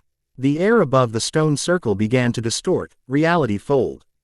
In on itself like paper being crumpled by invisible hands. Unlike the tear Ben had witnessed at Mount Shasta, this distortion seemed uncontrolled, chaotic, a rupture rather than a deliberate opening. The dimensional barriers are already compromised here, Charmcaster explained rapidly, her hands moving in complex patterns as she reinforced her magical defenses. My passage weakened them further. The Alfari are exploiting the damage. Can you close it? Kai asked, already pulling out her tablet to record the phenomenon. Not alone, Charmcaster admitted, strain evident in her voice as she channeled more power into her barriers. Legerdemain's ambient magic gave me an advantage there. Here, I'm limited to my personal reserves. Ben stepped forward, decision made. Then we work together. The eternal Omnitrix contains the power of a celestial key, it should be able to interact with the rift. Should, Charmcaster echoed skeptically. That's not exactly reassuring, Tennyson. Got a better idea, Ben challenged. Because whatever's coming through that rift, I'm betting it's not friendly. As if in response, the distortion pulsed, and a sound like tearing silk filled the air. Through the growing rupture, shapes began to emerge, not the void collectors themselves, but creatures that moved with unnatural, jerking motions, their forms composed of what appeared to be fragments. NTS of different realities stitched together. Void sentinels, Charmcaster identified grimly. The Alfari's foot soldiers, constructs made from the remnants of harvested dimensions. The first sentinel dropped to the ground within the stone circle, its form resolving into a nightmarish amalgamation of mismatched parts, limbs that belonged to different species, a torso that seemed partly mechanical and partly organic. A head that flickered between various forms as if unable to settle on a single reality. Okay, that's new, Ben muttered, activating the Omnitrix. And seriously creepy. The holographic display appeared, cycling through alien forms before Ben selected one with practiced precision. Let's see how these things handle a little diamond head action. The familiar green flash enveloped him as his DNA reconfigured into Petrosapian form. When it faded, Diamond Head stood ready, crystalline body glistening in the rain. Been a while since I've fought alongside a Tennyson, Charmcaster remarked. Mana gathering around her hands in concentrated spheres. Try not to get in my way. Same to you, Diamond Head replied, forming his arm into a crystalline blade. The sentinel let out a sound that defied description. Not quite a roar, not quite a mechanical whine, but something unsettlingly between worlds. Two more creatures emerged from the rift, equally distorted and wrong. Their very existence an affront to natural law. Kai backed away, seeking shelter behind one of the megaliths while continuing to record data. The rift is expanding exponentially, she called out. Whatever you're going to do it fast. Quote, Diamond Head charged the nearest sentinel, crystal blade slashing in a precise arc. The creature attempted to dodge, its movements unnaturally quick despite its patchwork construction. The blade connected with its shoulder, slicing clean through what should have been solid matter, but instead of falling, the severed pieces simply hung in the air, connected by threads of energy that resembled the starry void within the void collectors. Physical attacks won't work, Charmcaster shouted, sending a blast of mana that encapsulated one of the sentinels in a violet bubble. They're only partially manifest in our dimension. Now you tell me, Diamond Head grumbled, narrowly avoiding a counterattack as the sentinel he'd struck reformed, the severed pieces reattaching without visible damage. The sentinel lunged again, its arm elongating impossibly to strike at Diamond Head from an unexpected angle. The blow connected with surprising force, sending the Petrosapian skidding across the wet grass outside the stone circle. Charmcaster maintained her focus on the bubble-trapped sentinel, which thrashed against its magical prison with increasing desperation. I can hold them temporarily, she called out, but not indefinitely. We need to close that rift. Diamond Head picked himself up, reassessing the situation. If physical attacks were ineffective, perhaps a different approach was needed. He touched the Omnitrix symbol on his chest, triggering a transformation. Ghost Freak. The Ectonorite's spectral form hovered above the ground, a single eye visible within the pale, striped skin. Let's see how you handle someone who's as out of phase as you are, Ghost Freak's raspy voice taunted, diving toward the nearest sentinel. Intangibility met dimensional distortion as Ghost Freak passed through the creature, but unlike with solid matter, the passage created a disruption in the sentinel's form, causing it to flicker and distort further, as if he encounter between two different types of phase shifting created interference. That's more like it, Ghost Freak observed, circling back for another pass. The sentinel reacted with unexpected precision, its form shifting to emit a pulse of energy that struck the ectonorite directly. Pain lanced through Ghost Freak's form, a burning sensation unlike anything he'd experienced in this transformation. "Arg!" he cried out, momentarily losing control of his intangibility and becoming partially solid. "What was that?" "Phase lock energy," Charmcaster explained tersely, still maintaining her magi. Cal bubble around the first sentinel while deflecting attacks from the third with shields of mana. The Alfari use it to trap beings between dimensions during the harvest. Your intangible form is particularly vulnerable. The sentinel prepared another pulse, its mismatched limbs contorting into something resembling a weapon. Ghost Freak barely dodged the second blast, the energy singeing his trailing tendrils as he retreated. Time for Plan C, he decided, touching the Omnitrix symbol again. Feedback. The conductoid landed in a crouch, plugs extending from his fingertips as he faced the approaching sentinels. "Let's see if you run on electricity," he quipped, sending a concentrated blast toward the nearest creature. The energy struck the sentinel directly, and to Feedback's surprise, began to drain into it. The creature's patchwork form glowing brighter as it absorbed the attack. "Oh, come on," Feedback exclaimed in frustration. "Is there anything these things don't eat? They're designed to harvest energy," Charmcaster shouted, her voice strained as she maintained her magical containment. "That's literally their purpose." The third sentinel, seeing an opportunity, edged toward Kai's position behind the megalith.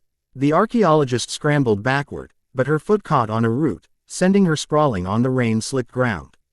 "Kai," Feedback called out, instant Why changing direction to intercept the threat? He reached Kai moments before the sentinel, placing himself between her and the creature. The sentinel's attack connected with Feedback's chest, sending them both tumbling across the muddy ground. Feedback curled protectively around Kai as they rolled, absorbing the impact. "Are you okay?" he asked as they came to a stop, his body still shielding hers. "I'm fine," Kai replied, though her voice shook slightly. "But we need a new strategy. These things are winning." Feedback helped her to her feet, then turned back to face the approaching sentinel. "I'm open to suggestions." Across the stone circle, Charmcaster was beginning to falter. The bubble containing the first sentinel flickered as her energy reserves depleted. The second creature, recovering from its encounter with Ghost Freak, moved to join its companion in pressuring the sorceress. "We need to combine our approaches," Charmcaster called out, backing toward the center of the circle. "My magic, your Omnitrix, they're both drawing on dimensional energy. Together, we might be able to disrupt the rift long enough to seal it." Feedback looked from Charmcaster to the expanding rift above, then to the sentinels closing in from multiple angles. A decision formed in his mind, risky, but potentially effective. "Kai, get to the edge of the circle," he instructed. "Be ready with that tablet. We might need your knowledge of the seal." Kai nodded, clutching her device as she moved to a marginally safer position behind one of the standing stones. Feedback raced toward Charmcaster, dodging the third sentinel's grasping limbs by mere inches. "What exactly did you have in mind for this combination?" he asked as he reached her side. "I can channel my mana through a conduit," she explained rapidly, her hands still moving to maintain her faltering defenses. "You, as Feedback, can absorb and redirect energy. If I use you as an amplifier, you could supercharge your magic," Feedback finished, understanding immediately. "But wouldn't that fry me from the inside out?" Charmcaster's smile was tight with tension. "Probably. Got a better idea." The bubble finally collapsed, releasing the first sentinel, which immediately joined its companions in surrounding the two defenders. "Always," Feedback replied, touching the Omnitrix symbol once more. Instead of transforming into another alien, however, something unexpected happened. The symbol expanded, spreading across Feedback's body in patterns of green light that resembled circuitry. The eternal Omnitrix was activating, responding to the dimensional threat in a new way. "What are you doing?" Charmcaster demanded, eyes wide as she observed the transformation. "Not entirely sure," Feedback admitted as the patterns continued to spread. "But I think the Omnitrix is offering us that conduit you mentioned." The green circuitry reached Feedback's outstretched hand, forming intricate designs across his palm before extending outward, creating a connection in the air between him and Charmcaster. "Take it," Feedback urged as the sentinels closed in. Trust me. Charmcaster hesitated only briefly before reaching for the glowing pattern. The moment her fingers touched the energy conduit, her own mana surged forward to meet it, violet intertwining with green to create a spiraling helix of power between them. He sensation was unlike anything either had experienced, a harmonization of technological and magical energies that should have been incompatible yet somehow resonated in perfect synchrony. Feedback Fae. LT Charmcaster's magical knowledge flowing through the connection, while she received flashes of understanding about the eternal Omnitrix's dimensional capabilities. It's working, Charmcaster breathed, wonder momentarily replacing her usual guardedness. Our energies are compatible. The sentinels hesitated in their approach, sensing the building power. Above, the rift pulsed erratically, as I.F. responding to the unexpected energy signature below. Now what? Feedback asked, maintaining the connection as power continued to build between them. Charmcaster's expression shifted to one of focused determination. Now we close that rift, permanently. She began an incantation in the ancient language of legerdemain, words that twisted reality as they were spoken. Through their connection, Feedback found himself understanding the spell, and more surprisingly, adding to it, the Omnitrix supplying complementary patterns that strengthened the magical construct. Together, they raised their free hands toward the rift, the combined energy spiraling upward in a helix of green and violet. When it reached the distortion, the energy expanded, forming a lattice across the opening that resembled the seal of worlds Ben and Kai had created at Mount Shasta, but with magical elements integrated into its structure. The sentinels shrieked, their forms beginning to destabilize as the rift that anchored them to this reality began to close. They launched a desperate final attack, converging on Feedback and Charmcaster from all sides. Kai, Feedback called out. The final sequence, like at Mount Shasta. Kai emerged from behind the standing stone, tablet in hand as she studied the forming seal. It's different this time, she shouted over the rising wind. The magical elements are changing the pattern. Trust your instincts, Feedback urged, straining to maintain the connection with Charmcaster while the sentinels closed in. You're the interpreter, remember. Kai's eyes narrowed in concentration as she analyzed the shifting patterns. Then, with sudden certainty, she called out a sequence of symbols, not in English, but in the ancient language of the tablets she'd been studying. The effect was immediate. The lattice across the rift solidified, the patterns locking into place with an audible click. A pulse of energy radiated outward, catching the sentinels mid-attack and freezing them in place. Their disjointed forms shuddering as they were drawn back toward the closing rift. Hold the connection, Charmcaster instructed through gritted teeth, her free hand tracing complex sigils in the air that were mirrored by the seal above.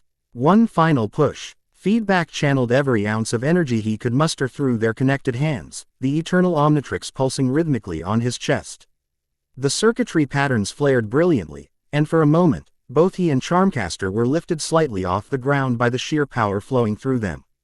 With a sound K thunder concentrated into a single clap, the rift snapped closed. The sentinels, caught in the backlash, dissolved into particles of light that scattered like embers from a dying fire before vanishing entirely. The sudden absence of resistance sent Feedback and Charmcaster stumbling backward, their connection breaking as they fell to the wet grass within the stone circle. The Omnitrix timed out in a flash of green light, leaving Ben in human form, gasping for breath beside the equally exhausted sorceress. Rain continued to fall around them, the mundane reality of a Welsh afternoon reassert ting itself as if nothing extraordinary had occurred. Well, Ben managed after catching his breath, that was interesting, Charmcaster finished, sitting up slowly. Her normally perfect hair hung in damp strands around her face, giving her an unexpectedly vulnerable appearance. Your Omnitrix has evolved beyond anything I've encountered before. Kai approached cautiously, her tablet still recording data. The seal worked, but differently than at Mount Shasta. The magical elements you added created a more permanent barrier. Not just a barrier, Charmcaster corrected, rising to her feet with a grimace. A lock. We didn't just close the door. We sealed it with a key that would take significant power to override. Ben stood as well, wincing at various aches that suggested tomorrow would be unpleasant. So that's good news, right? One less entry point for the Void Collectors to exploit. One less of thousands, Charmcaster replied grimly. And sealing this one required both my magic and your Omnitrix working in concert, a combination that isn't exactly scalable. She gestured toward the stone circle around them. Ancient sites like this exist worldwide, each representing a potential weakness in the dimensional barriers. The Alfari, your void collectors, will simply move on to the next one. Then we move with them, Ben stated, determination replacing exhaustion. The eternal Omnitrix can transport us anywhere they appear, and burn through your energy reserves each time, Charmcaster pointed out. Even you have limits, Tennyson. This is a war of attrition you can't win. Kai had been studying her readings, attention focused on patterns that only she, with her archaeological expertise, could interpret. Maybe we don't have to play defense, she suggested, looking up from the tablet. These energy signatures leave traces, like footprints. With enough data points, we might be able to predict their movements, maybe even trace them back to their point of origin. Legerdemain, Charmcaster said suddenly, realization dawning in her violet eyes. That's why they're targeting magical nexus points. They're not just creating random breaches, they're specific. Allied targeting the barriers between Earth and magical dimensions. Why? Ben asked, the Omnitrix pulsing gently on his wrist as if responding to the conversation. Because Legerdemain contains the highest concentration of mana in any accessible dimension, Charmcaster explained, pacing the circle as she worked through the implications. If they could harvest that energy all at once, they have enough power to open permanent rifts to any reality they choose, Kai concluded, the color draining from her face. Earth would just be the beginning. Ben glanced down at the Omnitrix, which continued to pulse with soft light. Then we need to go to Legerdemain. Stop them at the source. Charmcaster's laugh held no humor. Just like that, Legerdemain isn't exactly accessible by conventional means, Tennyson. The normal doorways are becoming increasingly unstable because of the Alfari's interference. Who said anything about conventional means? Ben countered, raising his wrist. The eternal Omnitrix absorbed a celestial key, the same kind of artifact the void collectors use to travel between dimensions. In theory, it should be able to create a pathway to Legerdemain. In theory, Charmcaster repeated skeptically, and if you're wrong, you could tear a hole in reality that makes these incursions look like a minor inconvenience. That's why you're coming with us, Ben replied with a confidence he didn't entirely feel. Your knowledge of magical pathways combined with the Omnitrix's power gives us our best chance. Charmcaster fell silent, studying Ben with an intensity that made him want to fidget. Finally, she asked, why should I help you? What's in it for me? Your home dimension not being consumed by interdimensional parasites seems like a pretty good incentive, Ben pointed out. I escaped Legerdemain precisely because it's falling apart, Charmcaster countered. Why would I go back? Because despite everything, you still care about it, Ben said quietly. The insight surprising even himself. Otherwise, you wouldn't have specified that the rift created a lock rather than just a barrier. You're protecting your home, not running from it. Haremcaster's eyes widened fractionally, the only indication that his words had struck a nerve. Her familiar, which had remained hidden during the battle, emerged from her shoulder bag to chirp questioningly at her. I know, Hex, she murmured to the creature. It's a terrible idea. Ben raised an eyebrow. Hex, as in, named after my uncle, Charmcaster confirmed with a defiant tilt of her chin. A reminder of both what to aspire to and what to avoid. She sighed, the sound carrying the weight of a decision already made. Fine, I'll help you access Legerdemain, but on my terms. We follow my lead once we're there. It's my home territory, and the rules are different. Agreed, Ben said immediately, earning a surprised look from Kai. Just like that, the archaeologist asked. No negotiation, no consulting with Plumber Command. Ben shrugged. Charmcaster knows Legerdemain better than anyone. If we're going in, we need her guidance. He turned back to the sorceress. What do you need to prepare? Charmcaster's expression shifted to one of grudging respect. You've grown up, Tennyson. The Ben I knew would have charged in without a second thought. 5 years changes people, Ben replied, unconsciously echoing Kai's words from days earlier. Indeed it does, Charmcaster murmured, her gaze distant for a moment before refocusing. I need access to specific components. For a focusing charm, Rare materials that will help stabilize the pathway between dimensions. The plumbers have extensive resource databases, Kai offered. If you provide a list, they can probably source what you need. Charmcaster nodded curtly. I'll need 6 hours to prepare once the materials are gathered. The transition must occur at moonrise for maximum stability. Then we have a plan, Ben concluded, activating his communicator. Grandfather, we've contained the situation here, but there's been a change of plans. We're bringing in a consultant. Max's voice crackled through the device. Skepticism evident even through the static. What kind of consultant? Ben met Charmcaster's eyes as he replied, the magical kind. And we're going to need your help gathering some unusual supplies. The plumber base hummed with tense activity as preparations continued for the Legerdemain expedition. Ben stood in the main laboratory, watching as Charmcaster meticulously assembled her focusing charm from the materials Max had somehow procured on short notice. Her hands moved with practiced precision, weaving strands of enchanted silver around a core of crystallized mana. Is it true what they say about Legerdemain? Kai asked, observing from a respectful distance. That time flows differently there. Charmcaster nodded without looking up from her work. A day here might be a week there, or vice versa. It's inconsistent, one of many defenses built into the realm's structure. How will that affect our mission? Ben inquired, concerned about potential complications. It won't, Charmcaster replied confidently. The focusing charm will create a tether between our entry point and exit point. As long as we maintain the connection, temporal drift should be minimal. Her familiar chittered from its perch on a nearby instrument panel, earning a sharp glance from the sorceress. Yes, I'm aware of the risks, Hex. I've explained them thoroughly. Ben raised an eyebrow. You understand what it's saying. After 5 years together in Legerdemain. Of course. Charmcaster set down the partially completed charm to flex her fingers.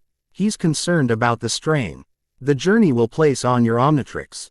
Dimensional travel requires significant energy that might be better preserved for whatever we face inside. The Omnitrix has been recharged since Wales, Ben assured her, though in truth, he shared the concern. The device had been acting increasingly unpredictable, sometimes pulsing with energy for no apparent reason, other times remaining dormant. Despite his attempts to activate specific functions. Besides, he added, what choice do we have? If the Void Collectors are targeting Legerdemain specifically, we need to understand why. Max entered the laboratory, his expression suggesting news Ben wouldn't like. The Council has denied the official expedition request, he announced without preamble. What? Ben's voice rose in disbelief. On what grounds? Insufficient evidence of immediate threat, unacceptable risk to plumber personnel, and potential violation of the non-intervention in alternate dimensional affairs protocol, Max listed. His tone making it clear he disagreed with the assessment. They're classifying Legerdemain as a peripheral concern, compared to direct incursions on Earth. Bureaucrats, Charmcaster muttered, returning to her work with increased intensity. Always the same, regardless of dimension. Kai looked between Max and Ben. So what happens now? We abandon the mission. No, Ben stated firmly. We proceed as planned. If the Council won't authorize an official expedition, then it becomes an unofficial one. Max's expression remained carefully neutral, but a hint of pride flickered in his eyes. As Magister, I should remind you that unsanctioned interdimensional travel violates at least 6 different regulations. Noted, Ben replied, the ghost of a smile touching his lips. And as your grandson, as your grandfather, Max said quietly, I'd tell you to be careful, watch each other's backs, and come home safe. He reached into his pocket, withdrawing 3 small devices. These are prototype emergency beacons. They're designed to transmit across dimensional barriers. If you run into trouble, we'll signal, Ben promised, accepting one of the devices. But only as a last resort. I won't put you in a position where you have to choose between regulations and family. Max clasped Ben's shoulder firmly. That choice was made a long time ago, son. The moment of our standing between them was interrupted by Charmcaster's triumphant exclamation. It's finished. She held up the completed charm, an intricate medallion of silver and crystal that seemed to catch light from angles that shouldn't exist in 3-dimensional space. At its center pulsed a violet stone that matched the color of her eyes. The Door of Worlds, she named it with something like reverence. With this and your Omnitrix, we can create a stable pathway to legerdemain. Ben studied the charm with appropriate appreciation. Impressive craftsmanship. 5 years of magical study has its benefits, Charmcaster replied. The nearest she'd come to accepting a compliment since their reunion. Now we need a location, somewhere with natural magical resonance to amplify the effect.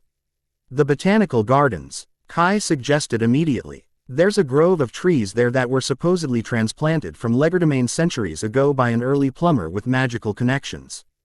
Charmcaster's eyebrows rose in surprise. Thaddeus Thon's Grove. It still exists. You know of it? Max asked. Uncle Hex mentioned it once, a sanctuary created by a human mage who understood the importance of maintaining connections between realms. Charmcaster nodded decisively. It's perfect. The living wood will help stabilize the transition. Then we leave within the hour, Ben decided, checking the Omnitrix reflexively. Pack light, prepare for variable conditions, and assume hostile reception. Always do, Charmcaster murmured, securing the charm around her neck. Her familiar hopped onto her shoulder, chittering what sounded like final preparations. As the group dispersed to gather their equipment, Kai caught Ben's arm, drawing him aside. Are you sure about this? She asked quietly, concern evident in her dark eyes. Charmcaster's history with you isn't exactly filled with trust and cooperation. People change, Ben replied simply. 5 years ago, I might have agreed with you. But the way she fought alongside us at the Stone Circle, the risks she took, that wasn't the Charmcaster I knew before. Or it's an elaborate act to get access to your Omnitrix, Kai countered, ever practical. The eternal Omnitrix would be quite a prize for someone with her ambitions. Ben smiled slightly. That's why you're coming with us. Keep an eye on her while I keep an eye on the bigger picture. So I'm your backup? Kai asked, a hint of challenge in her voice. You're the interpreter, Ben corrected seriously. Whatever we find in legerdemain, I have a feeling we'll need your expertise to understand it. The tablets, the Seal of Worlds, the Void Collectors, they're all connected, and you're the only one who can see the pattern. Kai studied his face for a moment, then nodded, seemingly satisfied with his sincerity.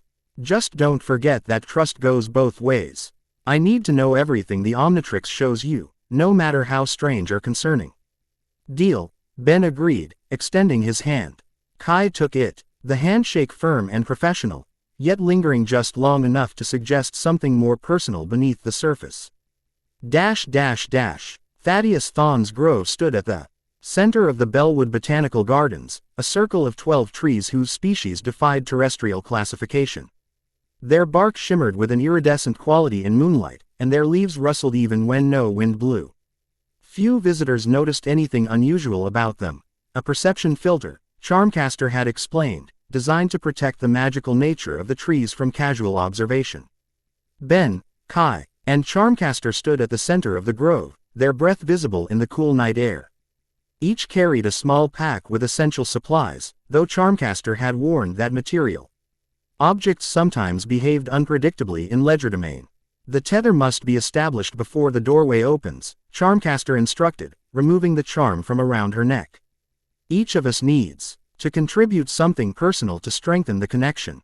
Like what? Kai asked skeptically. A memory, a drop of blood, a cherished token, something that anchors you to this reality, Charmcaster explained, pricking her own finger with a small silver needle and allowing a drop of blood to fall onto the charm. The more significant the offering, the stronger the tether.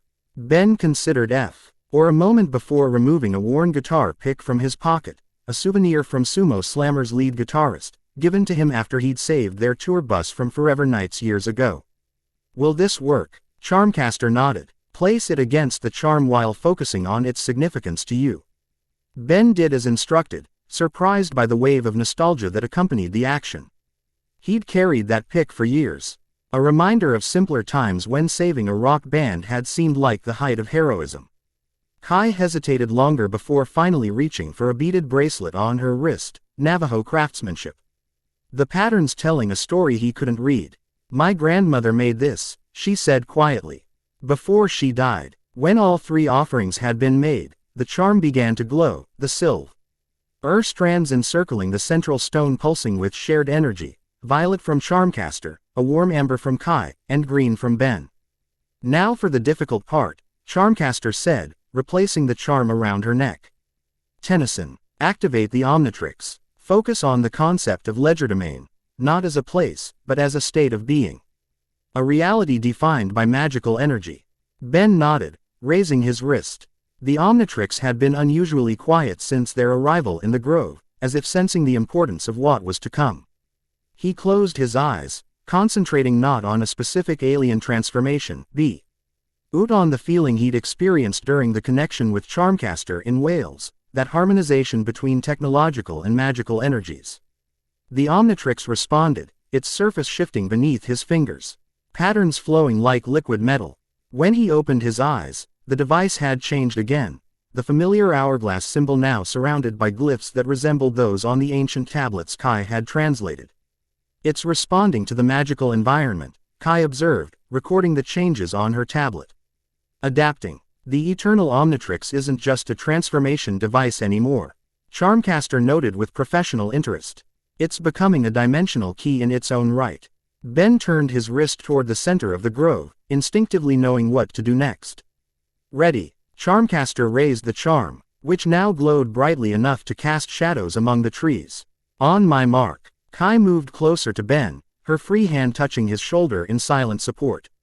Now, Charmcaster commanded, thrusting the charm forward as she began an incantation in the ancient language of legerdemain.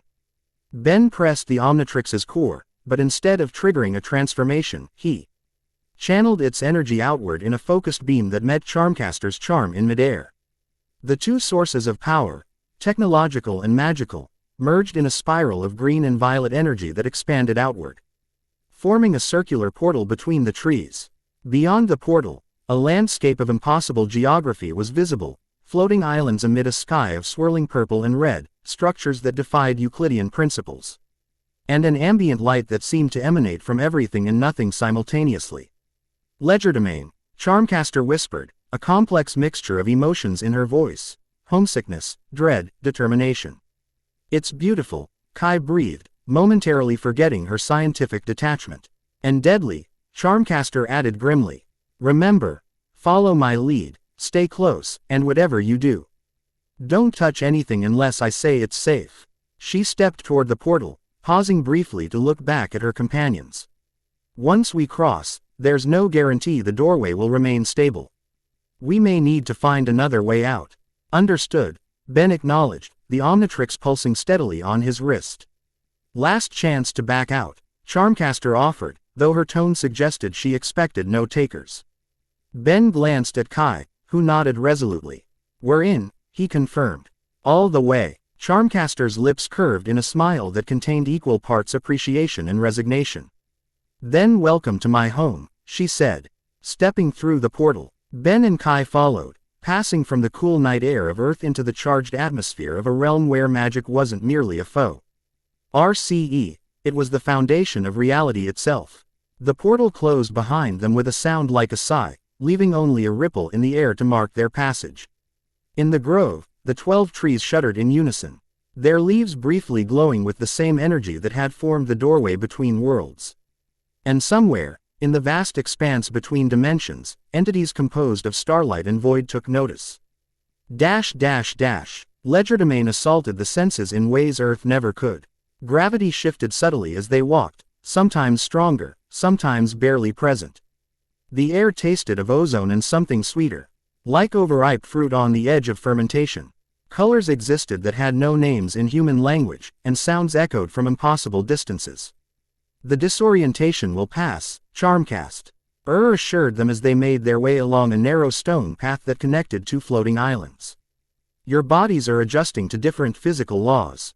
Ben, who had experienced his share of alien environments, adapted more quickly than Kai, who walked with careful precision, one hand occasionally reaching out to steady herself against his arm. You mentioned Legerdemain was in trouble, Ben said, observing their surroundings with growing concern. What Charmcaster hadn't mentioned was the extent of the damage. Massive fractures ran through some of the floating landmasses, leaking what looked like liquid light. Areas of sky flickered intermittently, revealing glimpses of a void similar to what they'd seen through the rifts on Earth. Structures in the distance listed at dangerous angles. As if the very foundations of reality were buckling. It's worse than when I left, Charmcaster acknowledged, her familiar chirping anxiously from her shoulder. The collapse is accelerating. These fractures, Kai said, studying the patterns with a scientist's eye. They're not random. They form a network, almost like veins.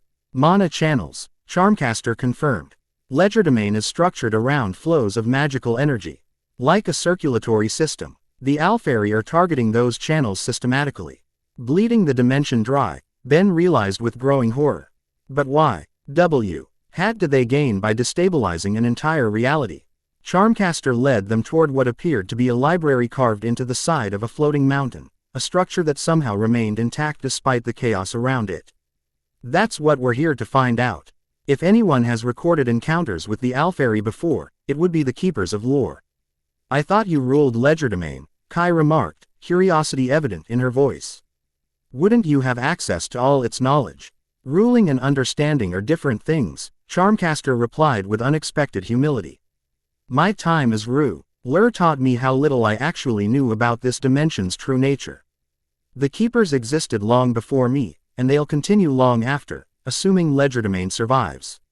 As they approached the library, Ben noticed the absence of other inhabitants. Where is everyone? A dimension this size should have a population. In hiding, Charmcaster answered grimly. Are already consumed by the fractures. Those caught in collapsing sections are harvested. Their magical essence absorbed to fuel whatever the Alfari are planning. The implications sent a chill through Ben that had nothing to do with Legerdemain's variable temperature. How many? Thousands, at least, Charmcaster said quietly. Maybe more. It's difficult to track in a dimension where time and space are fluid concepts. They reached the entrance to the library, an archway of stone inscribed with symbols that shifted and changed as they watched, rewriting themselves in patterns too quick to follow. The library recognizes visitors and adjusts its defenses accordingly, Charmcaster explained, placing her palm against the central symbol. I'm announcing our presence and purpose. The symbols flared briefly before settling into a fixed pattern. The stone doorway shimmered, becoming transparent like glass, then disappeared entirely. We're expected, Charmcaster said, though her tone suggested this wasn't necessarily comforting news. The Keepers see everything that happens in Legerdemain. They've likely been watching our approach since we arrived. Friendly? Ben asked, reflexively checking the Omnitrix, which continued to pulse with steady light. Neutral, Charmcaster corrected. They preserve knowledge above all else. Whether that knowledge helps or harms is irrelevant to their purpose. They entered a space that defied conventional architecture. Bookshelves extended in all directions, including upward and at angles that should have dumped their contents to the floor. Volumes floated between shelves, pages turning of their own accord. In the center of the space, a spiraling column of pure light rose from floor to ceiling, occasionally sprouting tendrils that connected to specific books. The nexus of knowledge, Charmcaster identified reverently. Every piece of information ever recorded in Legerdemain is indexed here. Impressive, Kai murmured, her archaeologist's heart clearly yearning to explore. But how do we find what we're looking for in all this? We ask, Charmcaster replied simply, approaching the light column. Keepers of Lore, we seek audience. Charmcaster, former ruler of Legerdemain, presents herself with allies from Earth Dimension. The light column pulsed, brightness intensifying until they were forced to shield their eyes. When the glare subsided, 3 figures stood before them, or rather, hovered, their feet several inches above the floor. They appeared humanoid in basic shape, but their features were indistinct, their forms composed of the same light as the central column. The exile returns, one spoke, its voice neither male nor female but somehow both. Bringing the bearer and the interpreter. The pattern progresses as recorded. Ben and Kai exchanged surprised glances. You know who we are? Ben asked. All knowledge flows to the Nexus, another keeper replied.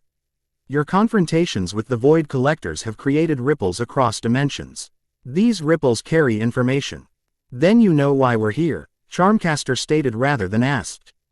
The Alfari are harvesting Legerdemain's mana channels, causing catastrophic dimensional instability. We need to understand their purpose to stop them. The third keeper drifted closer to Ben, studying the Omnitrix with evident interest. The eternal Omnitrix awakens after eons of dormancy. Another cycle begins. Another cycle, Ben repeated, confusion evident. What does that mean? Instead of answering directly, the keepers gestured in unison toward the central column. The light shifted, forming images like a three-dimensional projection. Witness the cycle of harvest, asterisk, they intoned together. The images coalesced into a history lesson unlike any they had experienced. They saw the void collectors, the Alfari, in their true form, beings of pure dimensional energy that existed in the spaces between realities. They witnessed the first harvest, a desperate act by beings whose home dimension was collapsing, seeking energy to sustain themselves. They're refugees, Kai realized, watching the unfolding story with growing comprehension. Their original dimension was dying, so they found a way to survive by harvesting energy from others. The projection continued, showing cycle after cycle of harvest, dimensions drained, civilizations displaced or consumed. All to fuel the continued existence of the Alfari.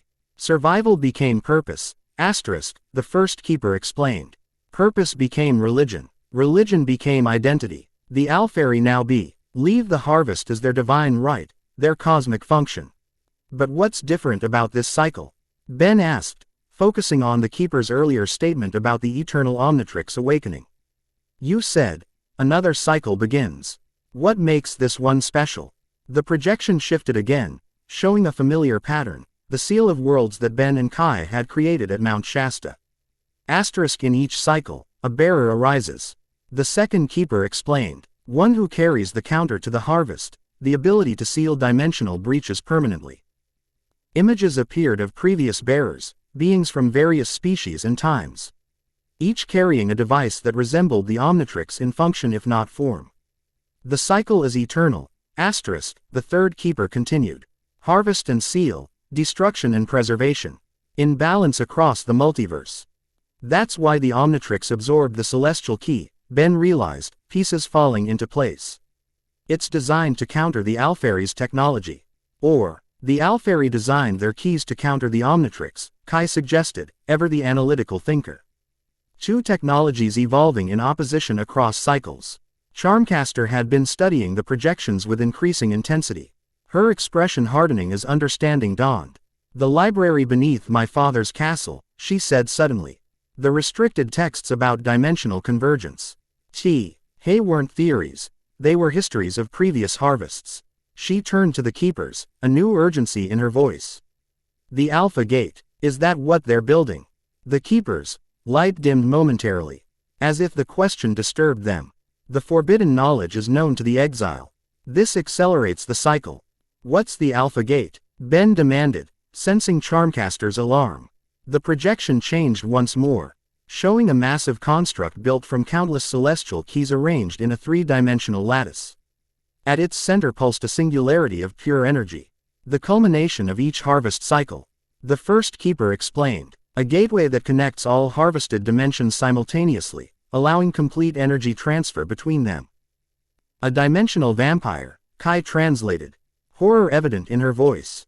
It would drain every connected reality at once. And with the mana concentration in legerdemain, they'd harvest enough energy to fuel thousands of years of existence, Charmcaster added grimly.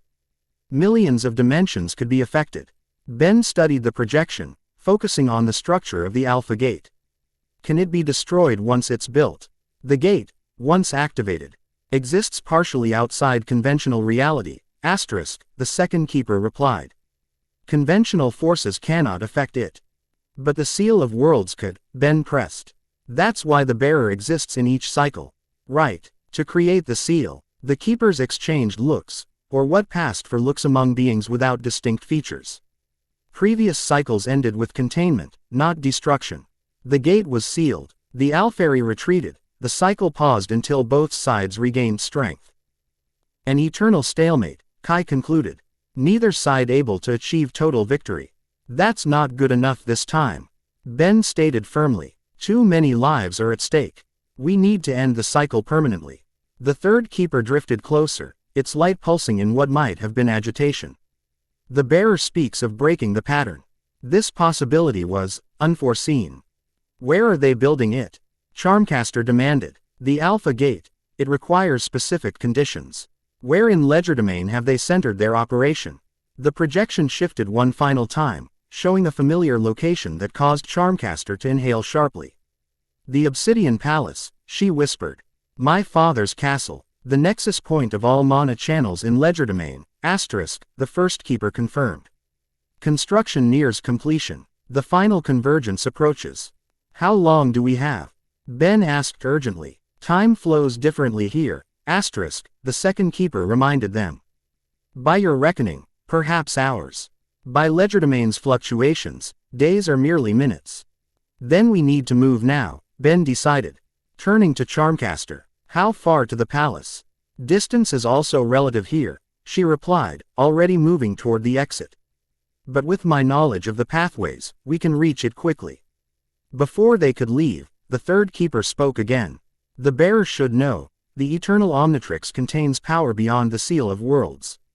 Previous bearers discovered abilities unique to their manifestations. What kind of abilities? Ben asked, pausing at the threshold. That knowledge cannot be given, the keeper replied. It must be discovered through necessity. Each bearer's journey is unique, shaped by the challenges they face. Helpful, Ben muttered sarcastically. One certainty remains, the keeper continued, undeterred. The bond between bearer and interpreter strengthens the seal. Together, you access power neither can wield alone. Kai stepped closer to Ben, her expression thoughtful. The connection we formed at Mount Shasta. And again, differently, when Charmcaster linked with you in Wales. The triumvirate forms, the keepers intone together, their light beginning to fade. Bearer, interpreter, channel, 3 points of a perfect seal. As the keepers dissolved back into the central column, Ben looked between Kai and Charmcaster with new understanding. Channel, he said, nodding to Charmcaster. That's your role in this cycle. A mystical battery, Charmcaster translated dryly, though her expression suggested the designation bothered her less than it might have once. How flattering. More than that, Kai corrected, her mind working through the implications. In circuit theory, a channel controls the flow of energy, directs it, gives it purpose. Without you, our power would be unfocused. Charmcast. R's expression softened slightly at the interpretation. Well, when you put it that way. Her familiar chittered urgently from her shoulder, breaking the moment. Hex is right, she acknowledged. We can discuss cosmic roles later. Right now, we need to reach the palace before the Alpha Gate activates. They exited the library into a legerdemain that had deteriorated further during their brief consultation. More fractures had appeared in the sky, and the floating islands shifted erratically, their normal orbits disrupted by the draining of mana channels. This way, Charmcaster directed, summoning a disk of magical energy beneath their feet. We'll travel by mana current. It's faster than walking, especially with the pathways becoming unstable. As they stepped onto the disk, which expanded to accommodate all three of them, Ben felt the Omnitrix pulse with renewed intensity. Looking down, he noticed the patterns on its surface had changed again, now resembling the mana channels they had observed in Legerdemain's structure. It's adapting to the environment, he realized aloud. Learning from what we encounter. The eternal Omnitrix isn't just a tool anymore, Kai observed. It's evolving with you, with us. The keepers called it a cycle, but cycles can change. Maybe that's what makes this time different. Let's hope so, Charmcaster said grimly, guiding their disk eye. NTO, a stream of violet energy that cut through the fragmented landscape. Because if we can't stop the Alpha Gate, there won't be another cycle, for anyone. The disk accelerated, carrying them deeper into Legerdemain. Toward a confrontation 5 cycles in the making. Above them, the fractured sky continued to crumble, pieces of reality falling away to reveal the hungry void beyond. And within that void, countless stars watched, waiting. Chapter 2 and Chapter 3, Nanites and Nebulae. The Obsidian Palace loomed against Legerdemain's fractured sky, its twisted spires reaching toward rifts that pulsed with hungry darkness. Once a symbol of arcane power and authority, the structure now served as the epicenter of dimensional collapse. Shards of reality peeled away from its foundations like petals from a dying flower, dissolving into motes of light that spiraled upward into the void. Ben, Kai, and Charmcaster observed from the relative safety of a floating outcropping half a kilometer distant. Their expressions grim as they took in the scale of the operation.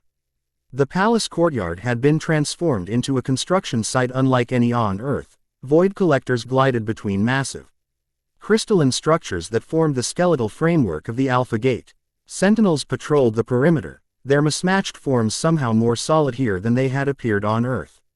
"It's nearly complete," Charmcaster whispered, her familiar chittering nervously on her shoulder. "I count 17 major junction points already in place. Once they connect the final 3. How long?" Ben asked, the Omnitrix pulsing steadily against his wrist. "Hours, maybe less." Charmcaster's eyes narrowed as she studied the activity below. "They're working faster than I expected. The mana concentration here accelerates their processes." Kai had been documenting the structure with her tablet, fingers flying across the screen as she recorded observations. "The configuration matches what the keepers showed us. But there are modifications. See these auxiliary nodes? They weren't in the projection. Adaptations to Legerdemain's unique energy signature," Charmcaster suggested, peering at the tablet. "The Alpha Gate is attuned to this dimension specifically. Which means we won't get a better chance to stop it," Ben concluded, already cycling through potential strategies. "We need to disrupt the construction before they complete the framework. And how exactly do you propose we do that?"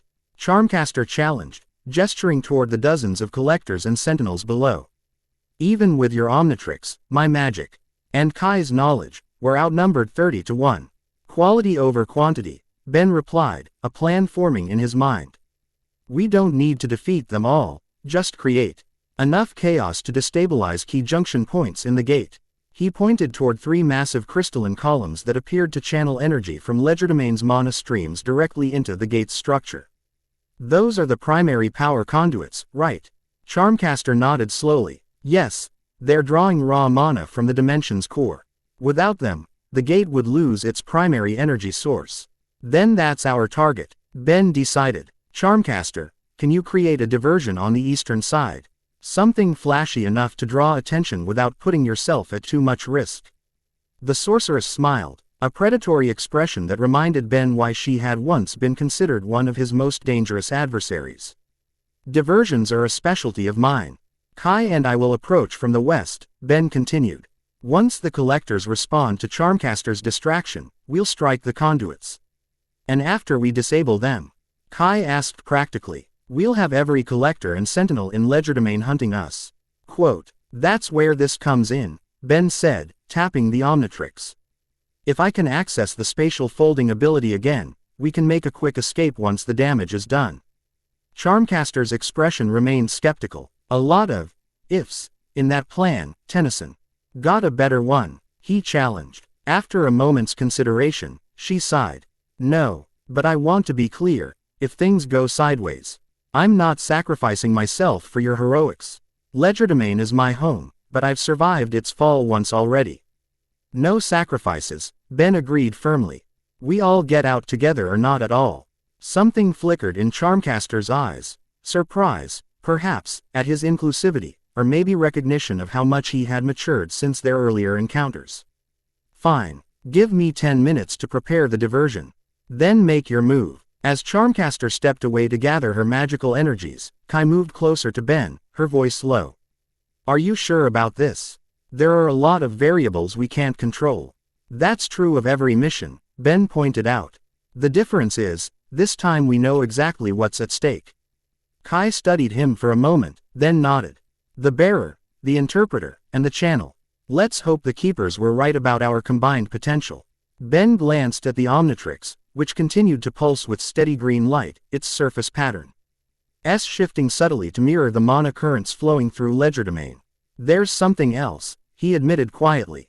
"Something the Omnitrix has been suggesting." "Suggesting," Kai repeated, eyebrows rising. "What do you mean?" "It's hard to explain," Ben said, frustrated by the limitations of language. "Not words, exactly. More like impressions, possibilities. Since we arrived in Legerdemain, I've been sensing that the Omnitrix wants to try something new. A new transformation," Kai guessed. "Something beyond transformation," Ben clarified. The keepers mentioned that previous bearers discovered unique abilities. I think the Omnitrix is trying to access one of those abilities now. Before Kai could inquire further, Charmcaster returned, her hands already glowing with concentrated mana. I'm ready, she announced. The diversion will begin on my mark. Be prepared to move quickly. I can only maintain it for about 3 minutes before they realize it's an illusion. Ben nodded, activating the Omnitrix's holographic display. After cycling through several options, he selected an alien form particularly suited for stealth and precision. Ghost Freak, he announced as the transformation completed, his body becoming the ethereal ectonorite. Kai, stay close to me. I'll keep us both partially phased to avoid detection. Kai stepped toward Ghost Freak, who extended a spectral hand. The contact created an unusual sensation, a partial phasing that left Kai visible but somewhat translucent, as if viewed through frosted glass. That feels strange, she observed, looking down at her semi-substantial form. Just try not to make any noise, Ghost Freak advised, his raspy voice barely above a whisper. And stay within arm's reach. The effect only works through direct contact. Charmcaster gave them a final appraising look. On my signal, then. And Tennyson, try not to get my ancestral home completely destroyed, would you? With that parting remark, she summoned a disk of magical energy and soared toward the eastern edge of the palace, her form soon lost among the floating debris and energy discharges that filled Legerdemain's chaotic airspace. Shall we? Ghost Freak asked, turning his single eye toward Kai. She nodded resolutely, and together they began their careful descent toward the western approach of the Obsidian Palace. 3 dimensions away, in a sterile laboratory beneath the Nevada desert, Elena Validus studied readings that made absolutely no sense. The nanite sensors she had developed were registering dimensional fluctuations had defied conventional physics, energy patterns that appeared and disappeared seemingly at random across the globe. It's like watching a cosmic game of whack-a-mole, she muttered to herself, brushing a strand of dark hair from her face. At 22, Elena had changed significantly from the troubled teenager who had once been consumed by the hive nanites. Years of discipline and research had given her control over the microscopic machines that now coursed through her bloodstream, turning what had been a curse into a unique capability. The laboratory around her represented both prison and sanctuary, a facility where she could safely conduct her research while remaining under observation by authorities still wary of her nanite-enhanced abilities. The compromise had been hard-won, only our undeniable expertise in nanotechnology and the occasional intervention from Ben Tennyson had kept her from permanent containment in a much less comfortable facility. The monitoring screen pulsed another alert, a dimensional fluctuation larger than any previously recorded, centered on Bellwood of all places. Elena frowned, enhancing the reading.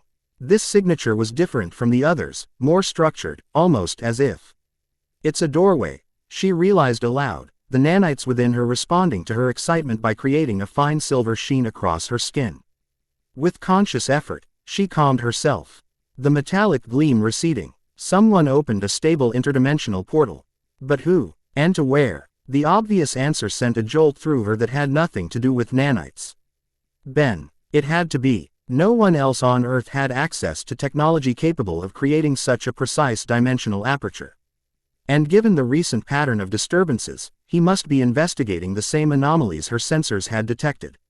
Elena's fingers flew across the keyboard, initiating a deeper analysis of the portal's energy signature. The results confirmed her suspicion. Traces of Omnitrix energy were present in the dimensional residue. Unauthorized access to primary system detected, the laboratory's AI announced suddenly. Security protocols activated. Elena cursed under her breath. She had forgotten about the monitoring algorithms that restricted her access to certain databases, particularly those relating to plumber activities and alien technology. Override security protocol, she commanded. Authorization Validus Alpha 7. Authorization insufficient for requested access, the AI replied impassively. Security breach will be reported to Facility Command. Please step away from the console. A familiar frustration welled within Elena. Despite years of cooperation, despite proving herself time and again, she remained a prisoner, trusted enough to conduct research but not to act on her findings. The nanites within her stirred again, responding to her emotional state. This time, she didn't suppress them. "Then I guess we're doing this the hard way," she said to the empty lab. Allowing the nanites to flow outward through her fingertips, forming a silver web across the computer console. The microscopic machines interfaced directly with the system, bypassing security protocols with a precision no human hacker could match. Alarms began to sound throughout the facility, but Elena paid them no mind. She had minutes, perhaps less, before security personnel arrived to contain her. She needed to work quickly. The nanites displayed information directly into her mind. Plumber reports of dimensional disturbances, classified footage of an incident at Mount Shasta, and most critically, data on what was being called the Eternal Omnitrix. The implications stunned her. An interdimensional threat, Ben at the center of it, and a technology that somehow resonated with her own nanites at a fundamental level. The facility doors slid open behind her, armed guards rushing in with weapons designed specifically to disable nanite-enhanced individuals. "Step away from the console, drive. Validus," the lead guard ordered. "Hands where we can see them." Elena turned slowly, a strange calm settling over her. "I can't do that," she replied, the nanites forming a protective layer across her body. "Something is happening. Something too important for me to remain locked away while others take the risks." "This is your final warning," the guard insisted, weapon raised. "Stand down or we will use force." Elena smiled sadly. "I was hoping you'd say that." The nanites surged forward in a silver wave, engulfing the weapons before the guards could fire. Metal transformed into flowing mercury, reshaping itself under Elena's control. The guards backed away in alarm as their equipment dissolved, components separating and reforming into small mechanical insects that skittered back to their creator. "I don't want to hurt anyone," Elena stated calmly. "But I'm leaving. The world needs my help, whether it knows it or not." The guards exchanged uncertain glances. Their training inadequate for the situation unfolding before them. Elena used their hesitation to her advantage, directing the nanites to form a platform beneath her feet. The metallic disc lifted her toward the ceiling, where nanites were already disassembling the ventilation system to create an escape route. "Tell your superiors I'm sorry," she called down to the bewildered guards. "And tell them that when this is over, I'll come back voluntarily. But right now, Ben Tennyson needs my help, even if he doesn't know it yet." With those words, Elena ascended through the ceiling, nanites CL, earing her path through the facility's infrastructure. Alarms continued to blare behind her, but she focused only on the path ahead, and on the unique energy signature she had identified in Bellwood. Where Ben had gone, she would follow. After all, she had waited 5 years for a chance to prove herself to him, to show that she was more than the troubled girl he remembered. This crisis, whatever it was, offered that opportunity at last. And Elena Validus had no intention of wasting it. The explosion on the eastern side of the Obsidian Palace exceeded even Ben's expectations. Charmcaster had transformed a simple diversion into a spectacular assault, unleashing illusions of massive magical beasts that appeared to tear through the palace defenses with terrifying efficiency. Void Collect. Oars and sentinels rushed to confront the perceived threat, leaving the western approach temporarily undermanned. "She certainly doesn't do things halfway," Ghost Freak observed as he and Kai reached T base of the nearest conduit, a towering crystalline structure that pulsed with violet energy harvested from Legerdemain's mana streams. "Theatrics were always her specialty," Kai replied, studying the structure with analytical precision. "The conduit appears to be channeling energy unidirectionally, from the mana stream to the gate framework. If we disrupt the flow here," she indicated a narrow junction where the crystal narrowed. "The resulting feedback should destabilize the entire column." Ghost Freak nodded, releasing Kai's hand so she returned to full solidity. "Stay back. I'll transfo into something with more direct offensive capability." He touched the Omnitrix symbol on his chest, triggering a transformation. Chromastone. The Crystalsapien's crystalline body gleamed in the ambient light of Legerdemain, prismatic surface reflecting the chaotic energy discharges that filled the air around them.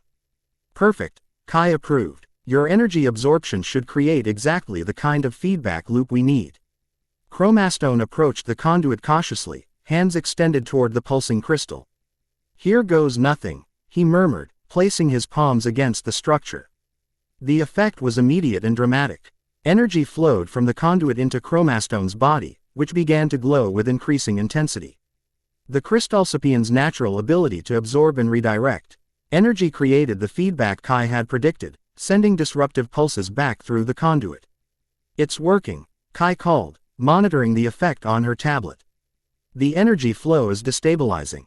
The conduit began to vibrate, hairline fractures appearing across its crystalline surface as the conflicting energy patterns created increasing stress. Chromastone maintained contact, though the strain of absorbing so much power was evident in his posture. "I can't hold this much longer," he warned, his voice distorted by the energy coursing through him. "The mana concentration is too high." "Just a few more seconds," Kai urged. "The fracture pattern is reaching critical mass." Across the palace grounds, Charmcaster's diversion had begun to falter as the Void Collectors realized they were battling illusions rather than actual threats. Several had already turned back toward the western perimeter, their starry forms gliding with ominous purpose. "We've got company incoming," Kai reported tensely. 30 seconds, max." Chromastone channeled one final surge of energy into the conduit, the effort causing his crystalline body to crack in several places.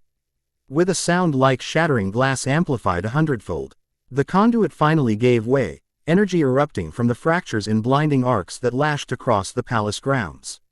"That did it," Chromastone exclaimed, staggering backward as the conduit collapsed in on itself, its carefully balanced energy flow now a chaotic eruption that spread to neighboring structures. "One down, 2 to go."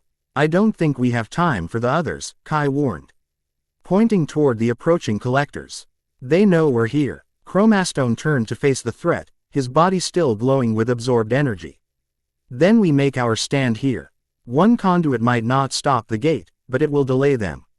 He released a blast of concentrated energy toward the nearest collectors, the beam cutting through the air with rainbow brilliance.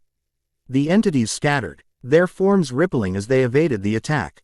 Behind them, more sentinels converged on the western perimeter, their mismatched bodies moving with unnatural coordination.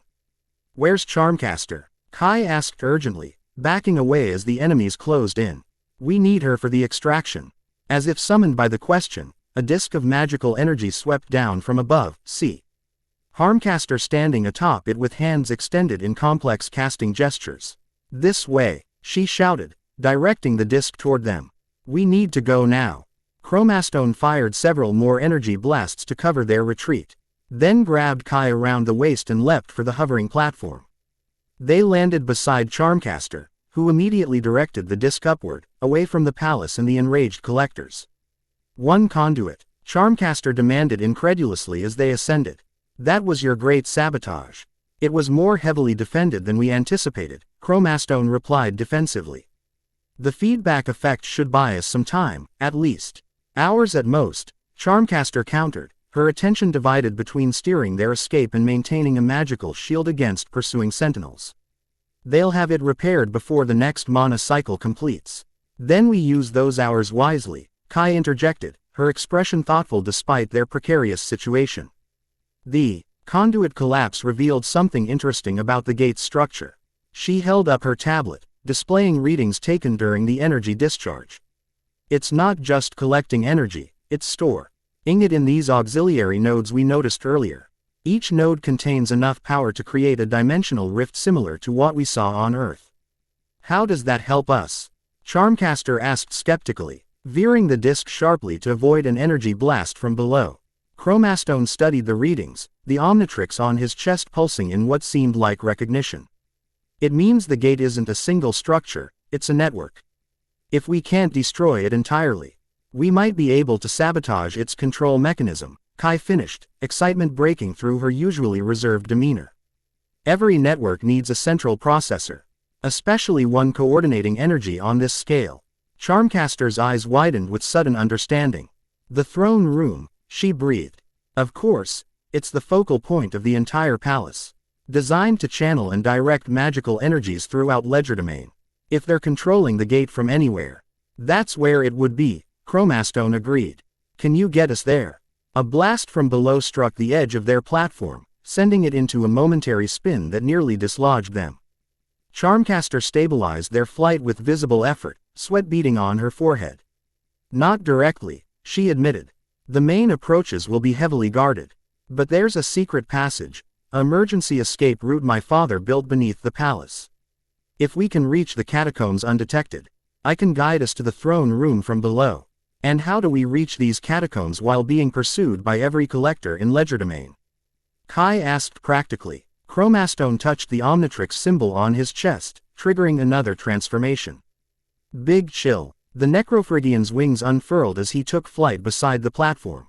I'll create a diversion of our own, he explained. His icy breath visible in Legerdemain's charged atmosphere. Lead them away while you two find the catacomb entrance.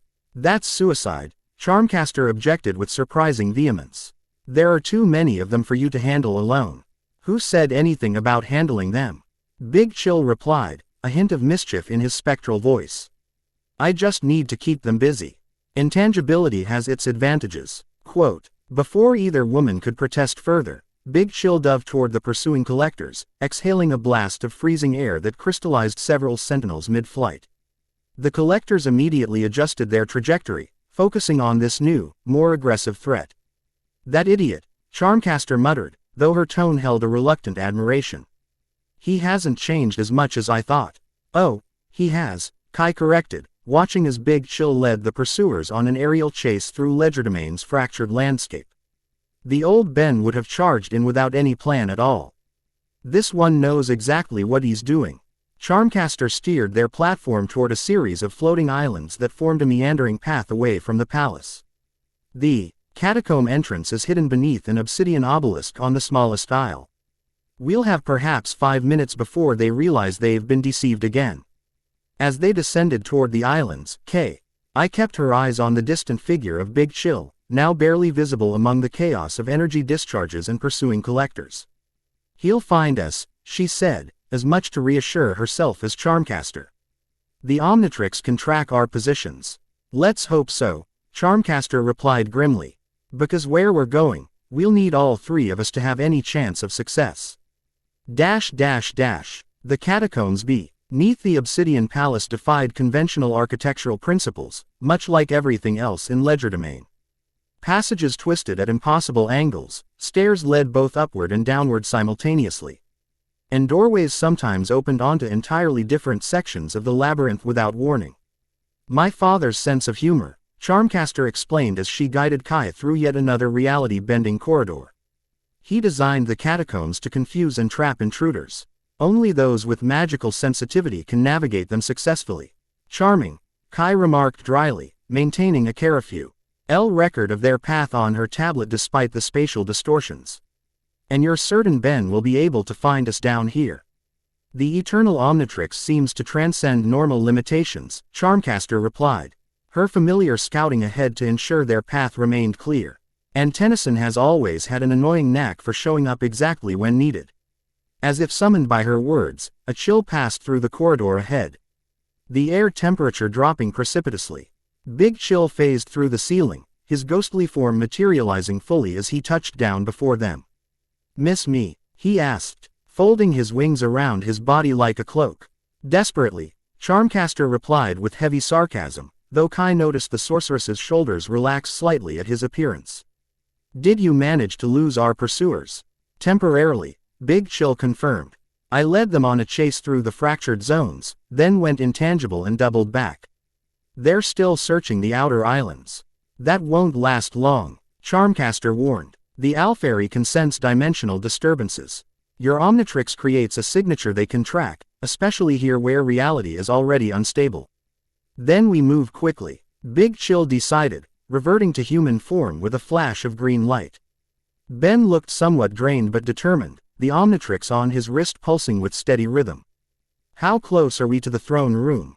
2 levels up, Charmcaster answered, pointing toward a spiraling staircase that seemed to fold back on itself in defiance of geometry. But the approach will be guarded. The Alfairy aren't fools, they'll have sentinels positioned at every access point. We need a tactical assessment before we proceed, Kai suggested, ever the methodical thinker. If the counter-OL mechanism is as critical as we believe, they'll defend it with their strongest forces. Ben nodded agreement, then hesitated, his attention drawn to the Omnitrix. The device's pulsing had intensified, patterns shifting across its surface with increasing complexity. "It's trying to tell me something again," he murmured, more to himself than the others. Kai moved closer, studying the changing patterns with scholarly interest. "The configurations resemble what we saw at the library, knowledge patterns, but more directed, more specific. It wants me to transform," Ben realized suddenly. "But not into any alien I recognize." Charmcaster's expression sharpened. "The Keepers mentioned unique abilities discovered by previous bearers. Perhaps this is one of them." Ben raised his wrist, CYC. Ling through the Omnitrix's holographic display. Among the familiar alien silhouettes appeared a new form, indistinct, shifting, as if not fully realized yet. "That's it," he said with certainty. "Whatever this is, it's what the Omnitrix has been preparing for since we arrived in Legerdemain. Are you sure it's wise to attempt an unknown transformation in our current situation?" Kai asked, concern evident in her voice. "About as wise as infiltrating an interdimensional construction site with only 3 people, Ben replied with a wry smile. "Which is to say, not very, but necessary." Before either woman could object further, Ben activated the Omnitrix, selecting the mysterious new form. The familiar green flash enveloped him, but the transformation felt markedly different from any he had experienced before. Instead of his DNA being rewritten into an alien pattern, he felt himself expanding, as if his consciousness were stretching beyond the confines of a single physical form. When the light faded, Ben stood unchanged in human form, but beside him, constructed of green energy that matched the Omnitrix's glow, stood an exact duplicate of himself. "Whoa," both Bens said in perfect unison. Then looked at each other in surprise. "Is that an energy projection?" Kai asked, reaching tentatively toward the duplicate. "No," both Bens replied together. We're fully present in both forms. It's like being in 2 places at once, but with a shared consciousness." Charmcaster circled the duplicate with professional interest. "Fascinating. A bifurcation of physical existence. CE while maintaining unified consciousness. I've seen similar magical techniques, but never achieved with technology. Echo can duplicate," Ben, the original, pointed out. "But this is different. I'm not creating sonically powered copies. I'm literally dividing my presence." "Division without dilution," Kai observed. "The bearer's essence across multiple points. Just like the Keepers described," Charmcaster finished. Understanding dawning. This is how previous bearers confronted threats on multiple fronts. The duplicate Ben raised his wrist, revealing an Omnitrix identical to the original. "And each form has full access to transformation abilities," he noted with growing excitement. "We can coordinate completely different alien forms while maintaining perfect communication. This changes our approach entirely," Kai stated, mind already racing with tactical possibilities. "Instead of a frontal assault on the throne room, we can create a 2-pronged attack," both Bens concluded together. Then shared a slightly embarrassed look at the continued synchronization. "I'll take the main approach," the original Ben decided. "Draw attention with something flashy and powerful. While I infiltrate from the secondary entrance," the duplicate continued, using a more stealth-oriented form. Charmcaster looked between them with grudging admiration. "I have to admit, that's not a terrible plan. I can guide the infiltration team while providing magical support to the distraction team." "Which means I'll need to split as well," Kai realized. "One with each team to interpret whatever we find." Both Bens frowned in unison. "That's too dangerous," they objected together. "You don't have the Omnitrix's protection." Kai crossed her arms, her expression brooking no argument. "The Keepers were specific about our roles. Bearer, channel, interpreter, working in concert. If you're dividing your presence, we need to maintain that triangle of power for both teams." "She's right," Charmcaster acknowledged reluctantly. "The magical principles are sound.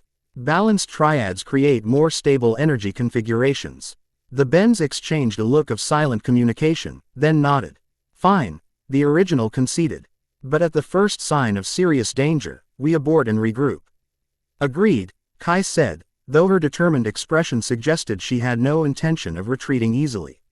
"So who goes where?" Charmcaster asked practically. "I assume you have preferences." After another moment of silent communication, the Bens reached a decision. I'll take the main approach with Kai, the original stated. Something like Homungosaur should create enough distraction to be effective. While I'll infiltrate with Charmcaster, the duplicate continued. Big chills into Engibility combined with her knowledge of the palace layout gives us our best chance of reaching the control mechanism undetected. Charmcaster nodded approval. A sound strategy. The question is, can you maintain this divided state long enough to complete the mission? Both Bens glanced at their respective Omnitrix displays, which showed no sign of the typical timeout warning. I think so, the original replied.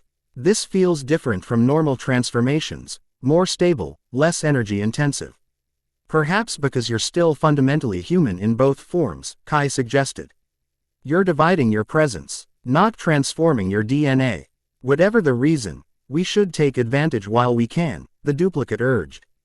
The more time passes, the more likely the Alfairy will detect us. Then we move now, the original agreed. Synchronize for 15 minutes, then initiate both approaches simultaneously. The distraction team will try to hold attention for at least 10 minutes, giving the infiltration team time to reach the control mechanism. And once we find it, Charmcaster asked, disable it however necessary. Both Bens replied without hesitation. Even if that means destroying the entire throne room. Kai and Charmcaster exchanged a glance, both noting the uncharacteristic ruthlessness in Ben's directive. The stakes had changed him, pushing him toward harder choices than he might have made in earlier years. Well then, Charmcaster said, summoning mana to her fingertips. Let's go ruin an interdimensional apocalypse. The throne room of the Obsidian Pala. CE had been transformed beyond recognition. What had once been a chamber of dark majesty, designed to channel and focus Legerdemain's magical energies for its ruler's use, now served as the nucleus of the Alpha Gate's control system. The Void Collectors had constructed an intricate lattice of celestial key fragments that spanned the entire chamber, connecting to the original throne, a seat of pure obsidian veined with mana channels, which now functioned as the central processing node. Energy flowed in pulsing waves through the structure, each pulse corresponding to adjustments in the Alpha Gate's configuration outside. Ben, the original, observed this from a vantage point above the chamber's main entrance, Kai beside him taking detailed recordings with her tablet. They had navigated the upper levels of the palace with surprising ease, encountering fewer sentinels than expected. The reason had become apparent when they reached the throne room. Nearly all the Alfairy's forces were concentrated here, protecting the control mechanism. I count at least 20 sentinels, Ben whispered, and 5 collectors managing the control lattice. Kai nodded, her expression grim as she completed her analysis. The energy readings are off the scale. They're channeling power from the broken conduit directly into the control system, compensating for the damage we caused. Which means our outage actually accelerated their timeline, Ben realized with growing alarm. They're adapting, becoming more efficient. The gate is approaching activation threshold, Kai confirmed, showing him the readings. We have minutes, not hours. Quote, Ben's duplicate would have reached position by now, preparing to infiltrate through a hidden passage Charmcaster had identified behind the throne itself. The plan required precise timing. The distraction needed to be substantial enough to draw attention without triggering a complete lockdown of the chamber. Ready for something extremely unsettled? Ben asked, already activating the Omnitrix. Kai's smile held a predatory edge that reminded him this was a woman who had hunted alien artifacts across hostile terrain for years. Always. Ben cycled through the holographic display, selecting a form that embodied raw power and destruction. Homungosaur. The transformation complete, the massive Vaxasaurian rose to his full height, the ceiling cracking. Under the pressure as he deliberately increased his size to maximum. With a roar that shook the chamber, Homungosaur smashed through the observation balcony, sending fragments of stone and crystal raining down onto the startled sentinels below. Knock knock, he bellowed, landing with an impact that cracked the floor beneath his feet. Hope I'm not interrupting anything important. The response was immediate and overwhelming. Sentinels converged from all directions, their mismatched bodies shifting to combat configuration. The collectors abandoned their positions at the control lattice, Tari forms rippling with what might have been alarm or anger. The bearer attacks directly, one communicated, its telepathic voice resonating through the chamber. Containment protocols activated. Homungosaur charged forward, deliberately targeting support columns rather than enemies directly. Each massive impact sent shockwaves through the chamber, disrupting the delicate energy flows of the control lattice. Kai remained at the periphery, her tablet continuing to record data while she searched for vulnerabilities in the system. The throne, she called out, identifying the critical node. It's the primary conduit. Everything else is subsidiary. Homungosaur acknowledged with a nod, changing direction to charge toward the obsidian seat.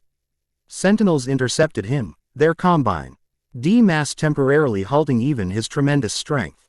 Energy weapons formed from their malleable limbs, discharging blasts that struck the Vaxasaurian with surprising force. Arg! Homungosaur grunted, staggering under the barrage. These guys hit harder in legerdemain. They're drawing power directly from the mana streams, Kai explained, dodging debris as she maneuvered for a better position. The environment amplifies their abilities. A collector glided toward Kai, apparently recognizing the threat posed by her analysis. Homungosaur noticed too late, his path blocked by the wall of sentinels. Kai, he shouted in warning. The archaeologist stood her ground, drawing a small device from her pack, one of Max Tennyson's contributions to their mission. As the collector reached for her, Kai activated the device, which emitted a pulse of energy specifically calibrated to disrupt dimensional phasing. The collector's form rippled painfully, momentarily solidifying enough for Kai to duck beneath its grasping limbs. I can handle myself, she called back to Homungosaur, a fierce grin flashing across her face. Focus on the throne. Homungosaur renewed his efforts, his dino-saur-like body growing even larger as he pushed against the sentinels, restraint. With a roar of determination, he broke through their line, trampling several beneath his massive feet as he charged toward the throne. Just as he neared his target, a blast of energy from above halted his progress, not an attack, but a controlled pulse that momentarily froze all movement in the chamber. The collector's turned as one toward the source, a figure standing atop the obsidian throne itself. The architect comes, they intoned with what sounded like reverence. A new entity materialized fully, similar to the collector's in its starry composition, but larger, more defined, its form suggesting ancient wisdom and terrible purpose. Unlike the featureless collectors, this being wore what resembled a face, not human, not even recognizably alien, but a visage of concentrated will. Bearer, it addressed Homungosaur directly, its mental voice deeper and more resonant than the others. Your interference was anticipated, even welcomed. The cycle continues as it must. If you knew I was coming, then you know why, Homungosaur replied, straightening to his full height despite the pain from multiple energy burns across his body. I'm here to stop the harvest. The architect's form pulsed with what might have been amusement. Stop. No. Participate. Yes. The eternal Omnitrix is not opposed to the Alpha Gate, it is complementary. Two sides of the same technology, designed by the same creators. What? Homungosaur's voice reflected his shock. That's impossible. The Omnitrix was created by Azimuth to promote peace and understanding between species.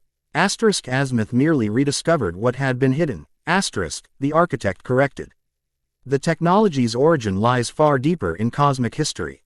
The eternal Omnitrix and the Alpha Gate, creation and destruction, preservation and harvest, balanced forces maintaining cosmic equilibrium. Kai had been moving steadily around the perimeter of the chamber during this exchange, her tablet continuing to record every word and energy fluctuation. She caught Homungosaur's eye briefly, her expression communicating that this revelation aligned with patterns she had identified in the ancient tablets. If that's true, Homungosaur challenged, playing for time as he sensed his duplicates approach through their shared consciousness, then why the cycle always ended with the gate being sealed rather than activated. Seems like a design flaw if balance is the goal. The architect's form expanded slightly, starlight shifting within its translucent body. Not a flaw, a test. Each cycle evaluates whether life-bearing dimensions deserve continuation. The bearer's choices determine the outcome. A cosmic judgment day, Kai interjected, unable to contain her scholarly interest despite the danger. With Ben as the deciding factor. Precisely, interpreter, the architect acknowledged, turning its attention briefly toward Kai. The bearer must choose. Allow the harvest of excess dimensional energy, preserving cosmic balance, or selfishly protect individual dimensions at the cost of universal entropy. That's a false choice, Homungosaur argued, the Omnitrix symbol on his chest pulsing with increasing intensity. You're not preserving balance, you're consuming entire realities for your own survival. Survival and purpose are one for the Alfairy. The architect stated, we are the gardeners of reality, pruning what must be pruned that the cosmic garden may flourish. While this philosophical debate continued, the duplicate Ben, transformed as Big Chill, phased silently through the wall behind the throne, Charmcaster close behind him as they emerged from the hidden passage. They remained invisible to the collectors, whose attention was fixed on Homungosaur's confrontation with the architect. The control node is integrated directly into the throne, Charmcaster whispered, her voice barely audible even to Big Chill beside her. We need to disrupt the mana flow at its source. Big Chill nodded, assessing the lattice of energy that connected the throne to the wider gate structure outside. His intangibility allowed him to perceive energy patterns normally invisible, including a pulsing core beneath the obsidian seat that appeared to regulate the entire system. There, he indicated with a spectral finger. That's the heart of it. Charmcaster studied the configuration, her expertise in magical energy systems immediately recognizing the significance. It's drawing power directly from Legerdemain's core, a mana tap of unprecedented scale. If we disrupt it suddenly, the feedback could destabilize the entire dimension, Big Chill finished grimly. We need something more precise than brute force. Meanwhile, Homungosaur continued his debate with the architect, increasingly aware through his shared consciousness that the infiltration team had identified both the control mechanism and its dangerous connection to Legerdemain's stability. Let's say I believe your cosmic gardener story, he said, deliberately drawing the conversation out.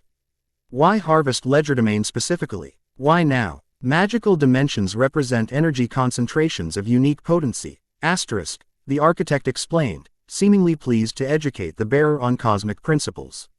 Legerdemain's decline was already inevitable, the dimensional barriers weakening naturally over millennia. We merely accelerate what was predestined, harvesting energy that would otherwise dissipate chaotically. And Earth, Kai pressed, picking up on Ben's stalling tactic. Why target our dimension as well? Earth stands at a dimensional crossroads, a nexus point connecting multiple realities. Its harvest creates optimal efficiency for the gate's operation. The architect's form shifted slightly, suggesting something like pride. And it hosts the bearer, as ordained by the cycle. Behind the throne, Charmcaster had begun a complex magical working, her hands weaving patterns that mirrored the energy flows of the control system. Big Chill positioned himself strategically, ready to phase directly into the control core at her signal. I need access to the throne itself, Charmcaster whispered. The spell requires direct contact with the control node. Big Chill nodded, then transformed. Ghost Freak, he whispered. The Ectonerites form better suited for the precision possession they would need. As Ghost Freak prepared to possess the throne itself, an unusual application of his abilities but potentially effective against technology that blended physical and energy states, Homungosaur made his move. You know what I've noticed about you cosmic gardeners? He asked conversationally, then suddenly charged forward with unexpected speed. You talk too much. The sentinels moved to intercept him, but Homungosaur had timed his attack perfectly. Instead of targeting the throne directly, he smashed into the chamber's primary support column, the one directly connected to the control lattice. The impact sent shockwaves through the entire structure, momentarily disrupting the energy flows and distracting the architect and collectors from the activity behind the throne. In that moment of confusion, Ghost Freak plunged into the obsidian throne, his consciousness merging with the control system itself. The sensation was unlike anything he had experienced before, not quite possession, as the throne wasn't alive, but a form of integration with technology that operated on principles beyond conventional physics. Intrusion detected, the architect announced suddenly, its attention shifting from Homungosaur to the throne. Secondary bearer presence identified. The deception is revealed. The collectors moved with startling speed, converging on the throne where Charmcaster now stood exposed, her hands pressed against the obsidian surface as she channeled her spell into the system.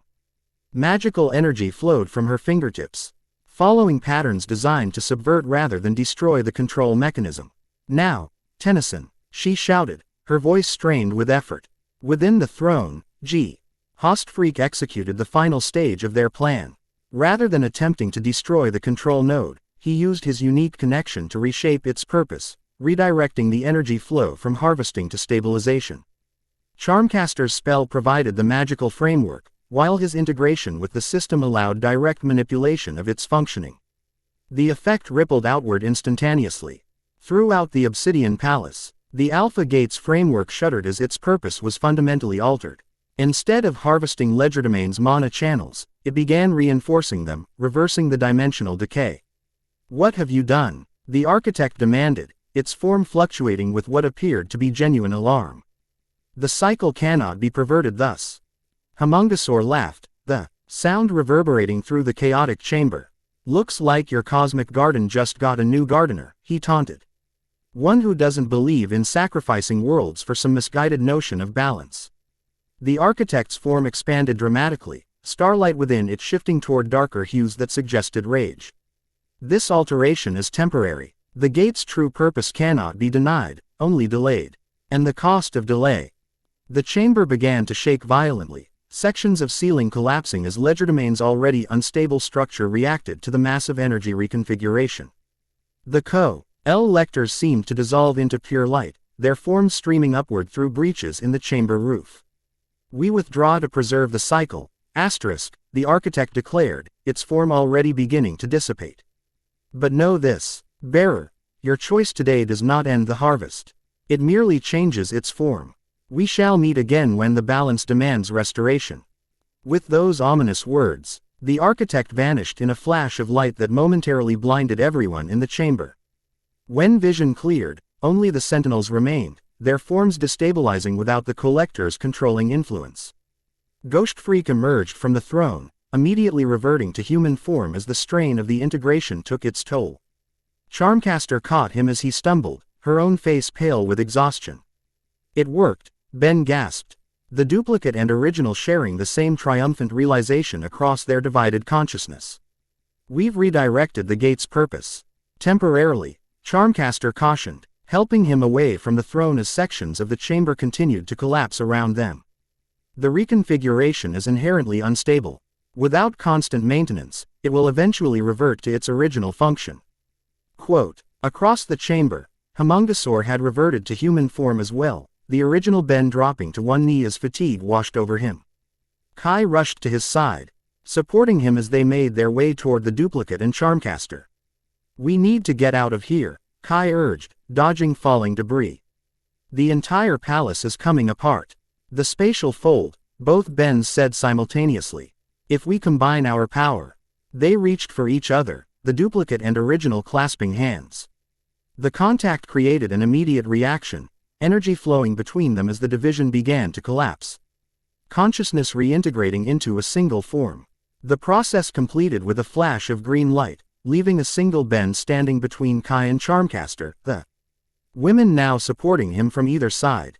"That was intense," he managed, the Omnitrix pulsing weakly on his wrist. "I can still feel echoes of being in two places at once." Philosophical musings later, Charmcaster insisted as a massive section of ceiling crashed nearby. "Escape now." Ben nodded, gathering his remaining strength as he activated the Omnitrix once more. The device responded sluggishly, its energy reserves depleted by the extended division and multiple transformations. Nevertheless, it managed to execute the spatial folding function, creating a swirling portal of green energy before them. "Earth?" Kai asked, recognizing the botanical garden visible through the aperture. "It's the only stable reference point I could lock onto," Ben explained, the effort of maintain. The portal evident in his strained voice. "Our entry point. Go," Charmcaster urged, pushing them toward the opening. "I'll ensure the reconfiguration holds as long as possible." Ben caught her arm. "You're coming with us," he insisted. "You said yourself the change is temporary. There's nothing more you can do here." Charmcaster hesitated, conflict evident in her violet eyes as she glanced around the collapsing throne room, her ancestral home, the seat of her father's power and her own brief reign. "Legerdemain is dying," Kai added gently. "Not because of us, but because of forces set in motion long ago. You can help us find a more permanent solution from Earth. After another moment's hesitation, Charmcaster nodded, her familiar chittering agreement from her shoulder. Very well, but I'll hold you to that promise. Tennyson, I won't abandon my home dimension permanently. Wouldn't expect you to, Ben replied with a weary smile. Now let's go before we all become part of the interdimensional real estate. Together, the three stepped through the portal, leaving behind the collapsing obsidian palace and a legerdemain caught between destruction and rebirth. The rift seal, Ed behind them with a sound like thunder compressed into a single heartbeat, leaving only the peaceful night air of Earth's botanical garden. They collapsed onto the grass, exhaustion claiming them as the adrenaline of their narrow escape faded. Above, stars twinkled innocently in the clear night sky, giving no indication of the cosmic drama that had just unfolded across dimensions. We did it, Kai murmured, her voice slurred with fatigue. We actually rewrote an interdimensional harvesting engine. Temporarily, Charmcaster reminded her, though without her usual sharpness. The architect wasn't wrong about one thing: this isn't over. The cycle continues. Ben stared at the Omnitrix, which had powered down to recovery mode, its surface dark for the first time since absorbing the celestial key. Then we'll be ready for the next phase, he stated with quiet determination. Bearer, interpreter, channel, working together. Before either woman could respond, a new voice interrupted their moment of hard-earned peace. Room for one more in this interdimensional crisis team. They looked up to find Elena Validus standing at the edge of the grove, her body shimmering with a faint silver glow as nanites moved across her skin in delicate patterns. Her expression held equal parts determination and uncertainty, as if she weren't entirely sure of her welcome but had decided to claim it anyway. Elena. Ben pushed himself to a sitting position, surprise momentarily overriding exhaustion. How did you find you? She stepped closer, the nanites forming intricate circuitry patterns that mimicked, with uncanny precision, those that had appeared on the eternal Omnitrix. Let's just say your new alien tech has a very distinctive energy signature, one that resonates with my nanites in ways I'm still figuring out. Charmcaster tensed, mana gathering instinctively at her fingertips. Another player enters the game, she observed warily. Friend of yours, Tennyson. Yes, Ben replied without hesitation, though his expression suggested the relationship was complicated. Elena Validus, brilliant scientist, nanite expert, and, he hesitated, searching for the right word, ally. Elena's smile didn't quite reach her eyes, suggesting she had hoped for a different designation, but she accepted the introduction with a graceful nod. And based on the dimensional energy residue you're all covered in, you've been having adventures without me. It's a long story, Kai interjected, studying Elena with the analytical gaze of someone assessing both potential asset and potential complication. I've got time, Elena replied, the nanites forming a comfortable seating arrangement beneath her as she settled to the grass beside them. And based on the readings my systems detected on the way here, I'd say you could use someone with expertise in micro-scale technological interfaces. She gestured toward the dormant Omnitrix. Especially if that thing is doing what I think it's doing. Ben exchanged glances with Kai and Charmcaster, a silent communication that acknowledged both the potential value of Elena's unique capabilities and the complication her arrival added to their already complex dynamic. We could use the help, he finally admitted. But Elena, this goes beyond anything we've faced before. Interdimensional entities, cosmic cycles of destruction, it's dangerous on a scale that's hard to comprehend.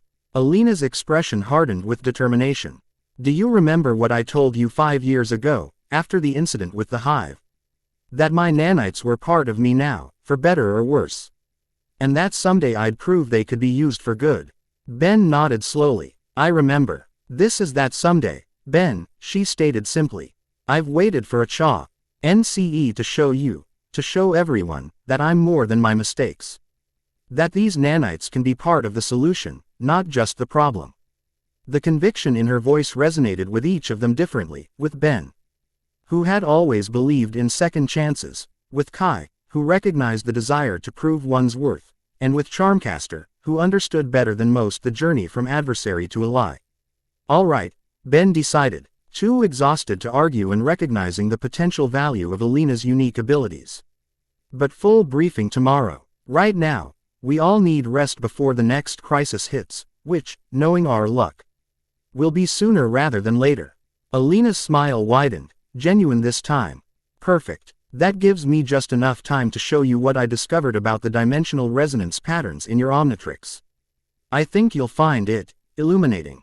As Elena launched into a technical explanation that only Kai seemed fully equipped to follow, Ben caught Charmcaster's eye. The sorceress raised an eyebrow in silent commentary on this new development, a hint of amusement softening her usually guarded expression. Bearer, interpreter, channel, and now, perhaps, something new. The cycle was indeed continuing. But not, Ben suspected, in the way the architect had predicted. New players, new possibilities, new potential outcomes. And as the four unlikely allies sat beneath Earth's starlit sky, the Omnitrix began to pulse once more with faint green light, as if awakening to possibilities yet unexplored. Chapter 3 End. The End. I hope you enjoyed this episode. Remember to subscribe and like this video. See you in the next video.